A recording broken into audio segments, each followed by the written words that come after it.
श्रीगुरुभ्यो नमः। हरिः ओम्। सुमुखौ सुन्दरतरौ सुनासौ सुखचित्तनौ सुराराधितपादाब्जौ रमानारायणौ स्तुमः। लसतु श्रीमदानन्दतीर्थेन्दुर्नो हृदम्बरे यद्वचश्चन्द्रिका स्वान्तसन्तापं विनिकृन्तति। चतुरवदननराणि अतिरोहितविमलविज्ञानि ನಿಗಮ ಪ್ರತತಿಗಳಿಗಭಿಮಾನಿ ವೀಣಾಪಾಣಿ ಬ್ರಹ್ಮಾಣಿ ನುತಿಸಿ ಬೇಡುವೆ ಜನನಿ ಲಕುಮೀಪತಿಯ ಗುಣಗಳ ತುತಿ ಪುದಕೆ ಸನ್ಮತಿಯ ಪಾಲಿಸು ನೆಲೆಸನಿ ಮದ್ವದನ ಸದನದಲ್ಲಿ. ಆಪಾದಮೌಲಿ ಪರ್ಯಂತಂ ಗುರುಣಾಮಾಕೃತಿಂ ಸ್ಮರೇತ್ ತೇನ ವಿಘ್ನಾಃ ಪ್ರಣಶ್ಯಂತಿ ಸಿದ್ಧ್ಯಂತಿ ಚ ಮನೋರಥಾಃ. ತಪಸ್ವಾಧ್ಯಾಯ ಶುಶ್ರೂಷಾ ಕೃಷ್ಣ ಪೂಜಾರತಂ ಮುನಿಂ ವಿಶ್ವೇಶಮಿಷ್ಟದಂ ವಂದೇ ಪರಿವ್ರಾಟ್ ಚಕ್ರವರ್ತಿನಂ. ಶ್ರೀ ಗುರುಭ್ಯೋ ನಮಃ. ಹರಿ ಓಂ. ಬ್ರಹ್ಮದೇವರು ಪರಮಾತ್ಮನನ್ನ ಆರಾಧನೆ ಮಾಡಬೇಕು ಅನ್ನೋ ದೃಷ್ಟಿಯಿಂದ ದೇವತೆಗಳನ್ನ ಸೃಷ್ಟಿ ಮಾಡ್ತಾರೆ. ಆ ದೇವತೆಗಳು ತಮ್ಮದೇ ಆರಾಧನೆಯಲ್ಲಿ ತೊಡಗಿದಾಗ ನಿಮಗೆ ಅಜ್ಞಾನ ಬರಲಿ ಅಂತ ಶಾಪ ಕೊಡ್ತಾರೆ. ಆ ಶಾಪದಿಂದ ಇಡೀ ಜಗತ್ತಲ್ಲೆಲ್ಲ ಅಜ್ಞಾನ ಪ್ರಸರಿಸ್ಬಿಡುತ್ತೆ. ಆಗ ದೇವತೆಗಳೆಲ್ಲ ಹೋಗಿ ಪ್ರಾರ್ಥನೆ ಮಾಡ್ತಾರೆ ಬ್ರಹ್ಮದೇವರ ಹತ್ರ, ಏನಾದ್ರೂ ಮಾಡಿ ಈ ಶಾಪ ಪರಿಹಾರ ಆಗಬೇಕು ಅಂತ. ಅದಕ್ಕೆ ಅವ್ರು ಹೇಳ್ತಾರೆ, ನೀವು ನಿಮ್ಮ ಮಕ್ಕಳ ಹತ್ರ ಹೋಗಿ ನೀವು ಪರಿಹಾರ ಕೇಳಿ ಅಂತ ಹೇಳ್ತಾರೆ ಬ್ರಹ್ಮದೇವರು.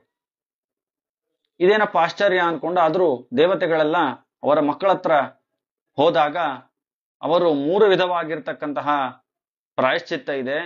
ಕಾಯಿಕ, ವಾಚಿಕ, ಮಾನಸಿಕ ಎಂಬಂತ 3 ರೀತಿಯಾದಂತಹ ಪ್ರಾಯಶ್ಚಿತ್ತ ಇದೆ. ಅದರಲ್ಲಿ ಮಾನಸಿಕ ಪ್ರಾಯಶ್ಚಿತ್ತ ಅನ್ನೋದು ಬಹಳ ಶ್ರೇಷ್ಠ ಅಂತೆಲ್ಲ ಹೇಳಿ ಆ ಪ್ರಾಯಶ್ಚಿತ್ತವನ್ನ ಮಾಡಿಕೊಂಡ ಮೇಲೆ ಅವರಿಗೆ ಜ್ಞಾನೋಪದೇಶವನ್ನ ಮಾಡ್ತಾರಂತೆ. ಮಾಡಿ ಏನು ಮಾಡ್ತಾರೆ ಅಂದ್ರೆ ತಮ್ಮ ಮಕ್ಕಳನ್ನ, ತಮ್ಮ ತಂದೆಯಂದರನ್ನ ಪುತ್ರಕಾಹ ಅಂತ ಸಂಬೋಧನೆ ಮಾಡ್ಬಿಡ್ತಾರೆ. ಇವ್ರಿಗೆಲ್ಲ ಆಶ್ಚರ್ಯ, ನಮ್ಮ ಮಕ್ಕಳು ನಮ್ಮನ್ನ ಪುತ್ರಕಾಹ ಅಂತ ಸಂಬೋಧನೆ ಮಾಡ್ತಿದ್ದಾರಲ್ಲ, ಮಕ್ಕಳೇ ಅಂತ. ನಮ್ಮ ಮಕ್ಕಳು ಇವರು, ನಾವು ಅವ್ರಿಗೆ ತಂದೆ, ಆದ್ರೆ ಅವ್ರು ನಮ್ಮನ್ನ ಪುತ್ರಕಾಹ ಅಂತ ಸಂಬೋಧನೆ ಮಾಡ್ತಿದ್ದಾರಲ್ಲ. ಬರೀ ಪುತ್ರಾಹ ಅಲ್ಲ, ಪುತ್ರಕಾಹ. ಪುತ್ರಕ ಅಂದ್ರೆ ಚಿಕ್ಕ ಶಿಶುಗಳು ಅಂತ. ಆ ರೀತಿ ಸಂಬೋಧನೆ ಮಾಡ್ತಿದ್ದಾರಲ್ಲ ಅಂತ ಆಶ್ಚರ್ಯ ಆಗುತ್ತೆ. ಹೋಗಿ ಬ್ರಹ್ಮದೇವರ ಹತ್ರ ಕೇಳಿದಾಗ ಅವ್ರು ಹೇಳ್ತಾರೆ, ಹೌದು, ಶರೀರವನ್ನ ಕೊಟ್ಟಿರೋದ್ರಿಂದಾಗಿ ನೀವು ಅವರಿಗೆ ಪಿತೃಗಳು, ಆದರೆ ಜ್ಞಾನವನ್ನ ಕೊಟ್ಟಿರೋದ್ರಿಂದ ಅವರು ನಿಮಗೆ ಪಿತೃಗಳೇ. ಹಾಗಾಗಿ ನೀವು ಪರಸ್ಪರ ಪಿತೃಗಳು ಅಂತ ಹೇಳಿ ಅವರಿಗೆ ಜ್ಞಾನೋದಯವನ್ನ ಮಾಡಿಸ್ತಾರೆ. ಹೀಗೆ ಈ ದೇವತೆಗಳ ಮಕ್ಕಳಾದ ಪಿತೃಗಳಿದ್ದಾರಲ್ಲ, ಇವರೆಲ್ಲ ಲೋಕಕ್ಕೆಲ್ಲ ಪಿತೃಗಳು. ಈ ಪಿತೃಗಳೇ ಚಿರಪಿತೃಗಳು ಅಂತ ಕರೆಸ್ಕೊಳ್ತಾರೆ. ಈ ಚಿರಪಿತೃಗಳ ಆರಾಧನೆಯನ್ನೇ ನಾವು ಶ್ರಾದ್ದದಲ್ಲಿ ಮಾಡಬೇಕು. ಈ ಚಿರಪಿತೃಗಳ ಬಗ್ಗೆ ಮುಂದೆ ಮಾರ್ಕಾಂಡ್ಯ ಮಹರ್ಷಿಗಳು ಹೇಳ್ತಾ ಹೋಗ್ತಾರೆ. ಚಿರಪಿತೃಗಳು 7 ರೀತಿಯಾಗಿರುವಂತ 7 ವಿಭಾಗ, 7 ಗಣ. ಅದರಲ್ಲಿ ವೈರಾಜರು ಮತ್ತು ಅಗ್ನಿಶ್ವಾತ್ತರು ಮತ್ತೆ ಬರಿಹಿಷದರು ಅಂತ 3 ಈ ಪಿತೃಗಳು ಅಮೂರ್ತ ಪಿತೃಗಳು ಅಂತ ಕರಿತೇವೆ. ಅವರಿಗೆ ಶರೀರವಿಲ್ಲ, ಅಮೂರ್ತ ಪಿತೃಗಳು. ಅದಾದ್ಮೇಲೆ ಇನ್ನೂ 4 ಗಣ ಇದೆ. ಸುಕಲ ಮುಂತಾದಂತ 4 ಗಣಗಳಿದೆ. ಸುಕಲ, ಆಂಗಿರಸ, ಸುಸ್ವಧ, ಸೋಮಪ ಅಂತ 4 ಗಣ ಇದೆ. ಆ 4 ಗಣ ಮೂರ್ತ ಪಿತೃಗಳು ಅಂತ. ಈ ರೀತಿಯಾಗಿ 7 ಪಿತೃಗಣಗಳಿದೆ. ಈ ಪಿತೃದೇವತೆಗಳನ್ನೇ ನಾವು ಆರಾಧನೆ ಮಾಡಬೇಕಾಗಿರುವಂಥದ್ದು ಶ್ರಾದ್ದದಲ್ಲಿ. ಈ ಚಿರಪಿತೃಗಳು ತೃಪ್ತರಾದಾಗ ಆ ಚಿರಪಿತೃಗಳು ನಮ್ಮ ಪಿತೃಗಳೇನಿದ್ದಾರೆ ಅವ್ರು ಯಾವುದೇ ಜನ್ಮದಲ್ಲಿರ್ಲಿ, ಯಾವುದೇ ಯೋನಿಯಲ್ಲಿರ್ಲಿ, ಅವರಿಗೆ ಸಂತೋಷವನ್ನು ಉಂಟು ಮಾಡ್ತಾರೆ. ಹಾಗಾಗಿ ನಮ್ಮ ಕರ್ತವ್ಯ ಶ್ರಾದ್ದದಲ್ಲಿ ನಾವು ಈ ಚಿರಪಿತೃಗಳನ್ನ ತೃಪ್ತಿಪಡಿಸಬೇಕು ಅನ್ನುವಂಥ ಭಾವ ನಮ್ಮಲ್ಲಿ ಇರಬೇಕು. ಅವರು ಪ್ರೀತರಾದ್ರೆ ನಮ್ಮ ಪಿತೃಗಳು ಯಾರಿದ್ದಾರೆ ಅವರು ಯಾವುದೇ ಜನ್ಮದಲ್ಲಿರಲಿ ಅವರಿಗೆ ಸಂತೋಷವನ್ನು ಕೊಡುವಂತಹ ಒಂದು ಅನುಗ್ರಹವನ್ನ ಚಿರಪಿತೃಗಳು ಮಾಡ್ತಾರೆ ಅಂತ ಗೊತ್ತಿರ್ಬೇಕು ನಮ್ಗೆ. ಈ ಚಿರಪಿತೃಗಳ ಬಗ್ಗೆ ಮುಂದೆ ಹೇಳ್ತಾ ಹೋಗ್ತಾರೆ. ಯಾವ ರೀತಿಯಾಗಿ ಈ ಪಿತೃಗಳಿಂದಲೇನೆ ಮುಂದೆ ಎಲ್ಲಾ ಘಟನೆಗಳು ನಡೀತಾ ಹೋಗುತ್ತೆ ಅನ್ನೋದು ನಮ್ಗೆ ಗೊತ್ತಾಗುತ್ತೆ. ಅದರಲ್ಲಿ ಮೊದಲನೆಯ ಪಿತೃಗಳು ವೈರಾಜರು ಅಂತ. ವಿರಾಜ, ವೈರಾಜ, ಚತುರ್ಮುಖ ಬ್ರಹ್ಮ, ಅವನಿಂದಾಗಿ ಹುಟ್ಟಿರತಕ್ಕಂತಹ ಈ ಪಿತೃದೇವತೆಗಳು ವೈರಾಜರು ಅಂತ ಕರಿತೇವೆ ನಾವು. ಅವ್ರು ಎಲ್ಲಾ ಕಡೆ ಇರ್ತಾರೆ ಅವರು. ಅಂತಹ ವೈರಾಜ ಎಂಬುವಂತಹ ಪಿತೃದೇವತೆಗಳಿಗೆ ಒಬ್ಳು ಮೇನಕ ಎಂಬುವಂತ ಒಬ್ಳು ಮಾನಸ ಕನ್ಯೆ. ಅಷ್ಟವಿಧವಾಗಿರ್ತಕ್ಕಂಥ ಸೃಷ್ಟಿಯನ್ನ ಮಹಾಭಾರತದಲ್ಲಿ ಹೇಳ್ತಾರೆ. ಬರೀ ನಾವೀಗ ಅನ್ಕೊಂಡ ಹಾಗೆ ಪರಸ್ಪರ ಸಂಘದಿಂದ, ಶುಕ್ಲ ಶೋಣಿತದ ಸಂಪರ್ಕದಿಂದ ಮಾತ್ರ ಜನ್ಮ ಆಗುತ್ತೆ ಅನ್ನೋದು ಈಗಿನ ವಿಚಾರ. ಆದ್ರೆ ಪ್ರಾಚೀನ ಕಾಲದಲ್ಲಿ, ಋಷಿ ಮುನಿಗಳ ಕಾಲದಲ್ಲಿ ಕೇವಲ ಪರಸ್ಪರ ಸಂಘದಿಂದ ಮಾತ್ರ ಮಕ್ಕಳಾಗತ್ತೆ ಅನ್ನುವಂಥದ್ದಲ್ಲ. ಮನಸ್ಸಿನಿಂದಲೂ ಕೂಡ ಮಾನಸ ಕನ್ಯೆಯರು, ಮಾನಸ ಪುತ್ರರು ಅಂತ ಇರ್ತಾ ಇದ್ರು. ಮನಸ್ಸಿನಿಂದ ಅನ್ಸ್ಕೊಂಡ್ರೆ ಅವರಿಗೆ ಆ ಮಕ್ಕಳಾಗ್ತಕ್ಕಂಥದ್ದಾಗಿತ್ತು. ಅದು ಯೋಗದಿಂದಾಗಿ ಆಗ್ತಕ್ಕಂಥದ್ದು. ಅದೊಂದು ಐಶ್ವರ್ಯ, ಅದೊಂದು ಸಾಮಾನ್ಯರಿಗೆ ಆಗೋದಲ್ಲ, ಯೋಗಿಗಳಿಗೆ ಆಗುವಂಥದ್ದು. ಈ ಚಿರಪಿತೃಗಳಲ್ಲಿ ಮೊದಲನೇ ಗಣ ವೈರಾಜ ಅನ್ನುವಂಥ ಚಿರಪಿತೃಗಳು. ಆ ಪಿತೃದೇವತೆಗಳ ಮಾನಸ ಕನ್ಯೆ ಅವಳು ಮೇನಕ ಅಂತ ಅವಳ ಹೆಸರು. ಆ ಮೇನಕ ಅವಳನ್ನ ಹಿಮವತ್ ಪರ್ವತ, ಹಿಮವಂತನಿಗೆ, ಈ ಹಿಮಾಲಯ ಏನಿದೆಯಲ್ಲ ಆ ಹಿಮಾಲಯಕ್ಕೆ ಅಭಿಮಾನಿ ಆಗಿರತಕ್ಕಂಥವನು ಹಿಮವಂತ. ಆ ಹಿಮವಾನ್ ಏನಿದ್ದಾನೆ ಅವನಿಗೆ ಕೊಟ್ಟು ಮದುವೆ ಮಾಡ್ತಾರೆ. ಆ ಹಿಮವಂತ ಮತ್ತು ಆ ಮೈನಾಕ ಇವರ ಮಗನೇ ಕ್ರೌಂಚ. ಅದೇ ರೀತಿಯಾಗಿ ಅವರಲ್ಲಿ 3 ಜನ ಹೆಣ್ಣು ಮಕ್ಕಳು ಹುಟ್ಟುತ್ತಾರೆ. ಆ 3 ಜನ, ಒಬ್ಬಳು ಏಕಪರ್ಣ ಅಂತ ಒಬ್ಬಳ ಹೆಸರು, ಒಬ್ಳಿಗೆ ಏಕಪಾಟಲ ಅಂತ ಇನ್ನೊಬ್ಳಿಗೆ ಹೆಸರು, ಅಪರ್ಣ ಅಂತ ಇನ್ನೊಬ್ಳಿಗೆ ಹೆಸರು. 3 ಜನ, ಅಪರ್ಣ, ಏಕಪರ್ಣ, ಏಕಪಾಟಲ ಅಂತ 3 ಜನ ಹೆಣ್ಣು ಮಕ್ಕಳು ಹುಟ್ಟುತ್ತಾರೆ. ಮಹಾಯೋಗಿಗಳು, ಮಹಾ ತಪಸ್ವಿಗಳು. ಎಂತ ತಪಸ್ಸು ಅಂತಂದ್ರೆ ಅವ್ರ ಹೆಸರೇ ಹೇಗಿದೆ ನೋಡಿ. ಅವ್ರು ಎಂತ ತಪಸ್ಸನ್ನ ಮಾಡ್ತಾರೆ ಅಂತಂದ್ರೆ, ಒಬ್ಬಳು ಏಕಪರ್ಣ, ಕೇವಲ ಒಂದು ಎಲೆಯನ್ನ ಮಾತ್ರ ತಿಂತಾಳಂತೆ ಪ್ರತಿನಿತ್ಯ. ಒಂದೇ ಎಲೆ ತಿನ್ನೋದು, ಒಂದು ಎಲೆಯನ್ನ ಮಾತ್ರ ತಿಂದು ತಪಸ್ಸನ್ನ ಮಾಡ್ತಾ ಇದ್ದಾಳೆ, ನಿರಂತರ ತಪಸ್ಸನ್ನ ಮಾಡ್ತಾಳಂತೆ ಅಂತಹವಳು. ಹಾಗಾಗಿ ಒಂದೇ ಎಲೆ ತಿಂತಾಳೆ, ಒಂದೇ ಎಲೆ ತಿಂದು ತಪಸ್ಸನ್ನು ಮಾಡ್ತಾಳಾದ್ರಿಂದ ಅವಳಿಗೆ ಹೆಸರೇ ಏನು ಬಂತು? ಏಕಪರ್ಣ ಅಂತ ಬಂತು. ಇನ್ನೊಬ್ಳಿದ್ದಾಳೆ ಏಕಪಾಟಲ ಅಂತ, ಅವಳು ಮಹಾ ತಪಸ್ವಿನಿ. ಏಕಪಾಟಲ ಅಂತ ಹೆಸರು ಅವಳದು. ಪಾಟಲ ಪುಷ್ಪ, ಅದು ಒಂದು ದಾಸವಾಳ ಅಂತಾನೂ ಆಗತ್ತೆ. ಪಾಟಲ ಅಂದ್ರೆ ಕೆಂಪು ಅಂತ ಅರ್ಥ, ನಸುಗೆಂಪು ಅಂತ ಅರ್ಥ ಸಂಸ್ಕೃತದಲ್ಲಿ. ಪಾಟಲ ಪುಷ್ಪ ಅಂದ್ರೆ ದಾಸವಾಳ ಪುಷ್ಪ ಅಥವಾ ಬೆಟ್ಟದ ಸಂಪಿಗೆ ಅಂತ ಹೇಳ್ತಾರೆ. ಆ ಹೂವನ್ನು ಮಾತ್ರ ತಿಂದು ಅವಳು ತಪಸ್ಸು ಮಾಡ್ತಾ ಇದ್ಲಂತ ಲೆಕ್ಕ ಹಾಕಿ. ಅಷ್ಟು ಘೋರವಾದ ತಪಸ್ಸು. ಆದ್ರಿಂದ ಅವಳಿಗೆ ಹೆಸರೇನು ಬಂತು? ಏಕಪಾಟಲ ಅಂತಾನೆ ಹೆಸರು ಬಂತು ಅವಳಿಗೆ. ಇನ್ನೊಬ್ಳಿದ್ಲು 3ನೇವಳು, ಅವಳ ಹೆಸರು ಅಪರ್ಣ ಅಂತ ಹೆಸರು. ಈ ಅಪರ್ಣ ಎಲೆನೂ ತಿಂತಾ ಇಲ್ಲ, ಹೂ ತಿಂತಾ ಇಲ್ಲ, ಏನೂ ತಿಂತಾ ಇಲ್ಲ, ಬರೀ ತಪಸ್ಸನ್ನು ಮಾತ್ರ ಮಾಡ್ತಾ ಇದ್ದಾಳೆ. ನಿರಾಹಾರಳಾಗಿ ತಪಸ್ಸನ್ನು ಮಾಡ್ತಾನೆ ಇದ್ದಾಳೆ. ನಿತ್ಯ ತಪಸ್ಸನ್ನು ಮಾಡ್ತಾ ಇದ್ದಾಳೆ. ಒಂದು ದಿನ ನಿರಾಹಾರ ಇರೋದು ಕಷ್ಟ. ಅವಳು ನಿತ್ಯ ನಿರಾಹಾರದಿಂದಲೇ ತಪಸ್ಸನ್ನು ಮಾಡ್ತಾ ಇದ್ದಾಳೆ. ಇವರಿಬ್ಬರಾದ್ರೂ, ಈ ಏಕಪಾಟಲ ಮತ್ತು ಏಕಪರ್ಣ ಎಂಬುವರಾದ್ರೂ ಈ ನೆಗ್ರೋಧ ವೃಕ್ಷದ ಕೆಳಗಡೆ, ಆಲದ ಮರದ ಕೆಳಗಡೆ ಏನು ಛಾಯೆ ಇರುತ್ತಲ್ಲ, ನೆರಳಿರುತ್ತಲ್ಲ, ಆ ನೆರಳಲ್ಲಿ ತಪಸ್ಸು ಮಾಡ್ತಾ ಇದ್ರಂತೆ. ಈ ಅಪರ್ಣ ಮಾತ್ರ ನೆರಳು ಇಲ್ಲ.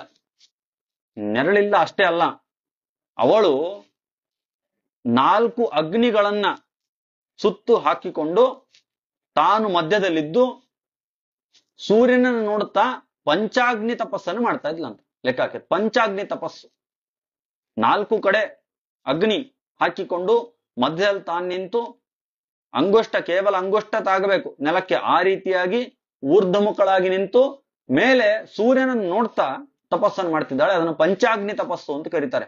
ಅಂತಹ ತುಂಬಾ ಕಷ್ಟವಾಗಿರ್ತಕ್ಕಂತಹ ಆ ತಪಸ್ಸನ್ನ ಆಚರಣೆ ಮಾಡ್ತಾಳೆ. ಹಾಗಾಗಿ ಒಂದು ಎಲೆ ಕೂಡ ತಿಂತಿರ್ಲಿಲ್ಲ. ಆದ್ರಿಂದ ಅವಳಿಗೆ ಅಪರ್ಣ ಅಂತ ಹೆಸರು ಬರುತ್ತೆ. ಹೀಗೆ 3 ಜನ ಮಕ್ಕಳು, ಏಕಪರ್ಣ, ಏಕಪಾಟಲ ಮತ್ತೆ ಅಪರ್ಣ ಅಂತ 3 ಜನ ಹೆಣ್ಮಕ್ಳು ಆ ಮೊದಲನೇ ಪಿತೃಗಣ ಹೇಳದ್ನಲ್ವಾ, 7 ಪಿತೃಗಣಗಳಿದೆ. ಅದ್ರಲ್ಲಿ ಮೊದಲನೆಯ ಪಿತೃಗಣ, ಅದಕ್ಕೆ ಹೆಸರು ವೈರಾಜರು ಅಂತ. ಆ ವೈರಾಜ ಪಿತೃಗಳ ಮಗಳು ಮೇನ. ಆ ಮೇನ ಮತ್ತು ಹಿಮವಂತ ಇವರಲ್ಲಿ ಈ 3 ಜನ ಹೆಣ್ಮಕ್ಳು ಹುಟ್ಟುತ್ತಾರೆ. ಇಂಥ ಮಹಾ ತಪಸ್ವಿಗಳು. ಆ ಅಪರ್ಣ ಎಷ್ಟು ತಪಸ್ಸನ್ನ ಮಾಡ್ತಾಳೆ, ಇಷ್ಟು ಕಠಿಣವಾದ ತಪಸ್ಸನ್ನು ಮಾಡ್ತಾಳೆ. ಅದನ್ನ ನೋಡಿ ನೋಡಿ ಅವಳ ತಾಯಿಗೆ, ಅಂದ್ರೆ ಮೇನಕ ಅಥವಾ ಮೇನಾ, ಅವಳಿಗೆ ಬಹಳ ಬೇಸರ ಆಗ್ಬಿಡುತ್ತಂತೆ. ಏನಂತ, ನನ್ನ ಮಗಳು ಇಷ್ಟು ಕಠೋರ ತಪಸ್ಸನ್ನು ಮಾಡ್ತಾ ಇದ್ದಾಳೆ, ಸ್ವಲ್ಪ ಈ ತಪಸ್ಸು ತುಂಬಾ ಕಠೋರ ಆಯ್ತು, ಇಷ್ಟು ಕಠೋರ ತಪಸ್ಸನ್ನು ಮಾಡಬಾರ್ದು ಅಂತ ಅವಳಿಗೆ ಬಹಳ ಬೇಸರ ಆಯ್ತು ತಾಯಿಯಾಗಿ ಅವಳಿಗೆ. ಅದಕ್ಕೆ ಏನ್ ಮಾಡಿದ್ಲು, ಒಂದು ಬಾಳಿ ಹೋಗಿ ಅವಳು ಹೇಳದ್ಲಂತೆ, ಇಷ್ಟು ಕಷ್ಟಕರವಾದ ತಪಸ್ಸನ್ನು ಮಾಡ್ತಿದ್ದೆಲ್ಲ ಮಗಳೇ, ಮಾ. ಮಾ ಅಂದ್ರೆ ಬೇಡ ಅಂತ ಸಂಸ್ಕೃತದಲ್ಲಿ ಅರ್ಥ. ಮಾ ಅಂದ್ರೆ ಬೇಡ ಅಂತ ಅರ್ಥ. ಅಂದ್ರೆ ಸಂಬೋಧನೆ.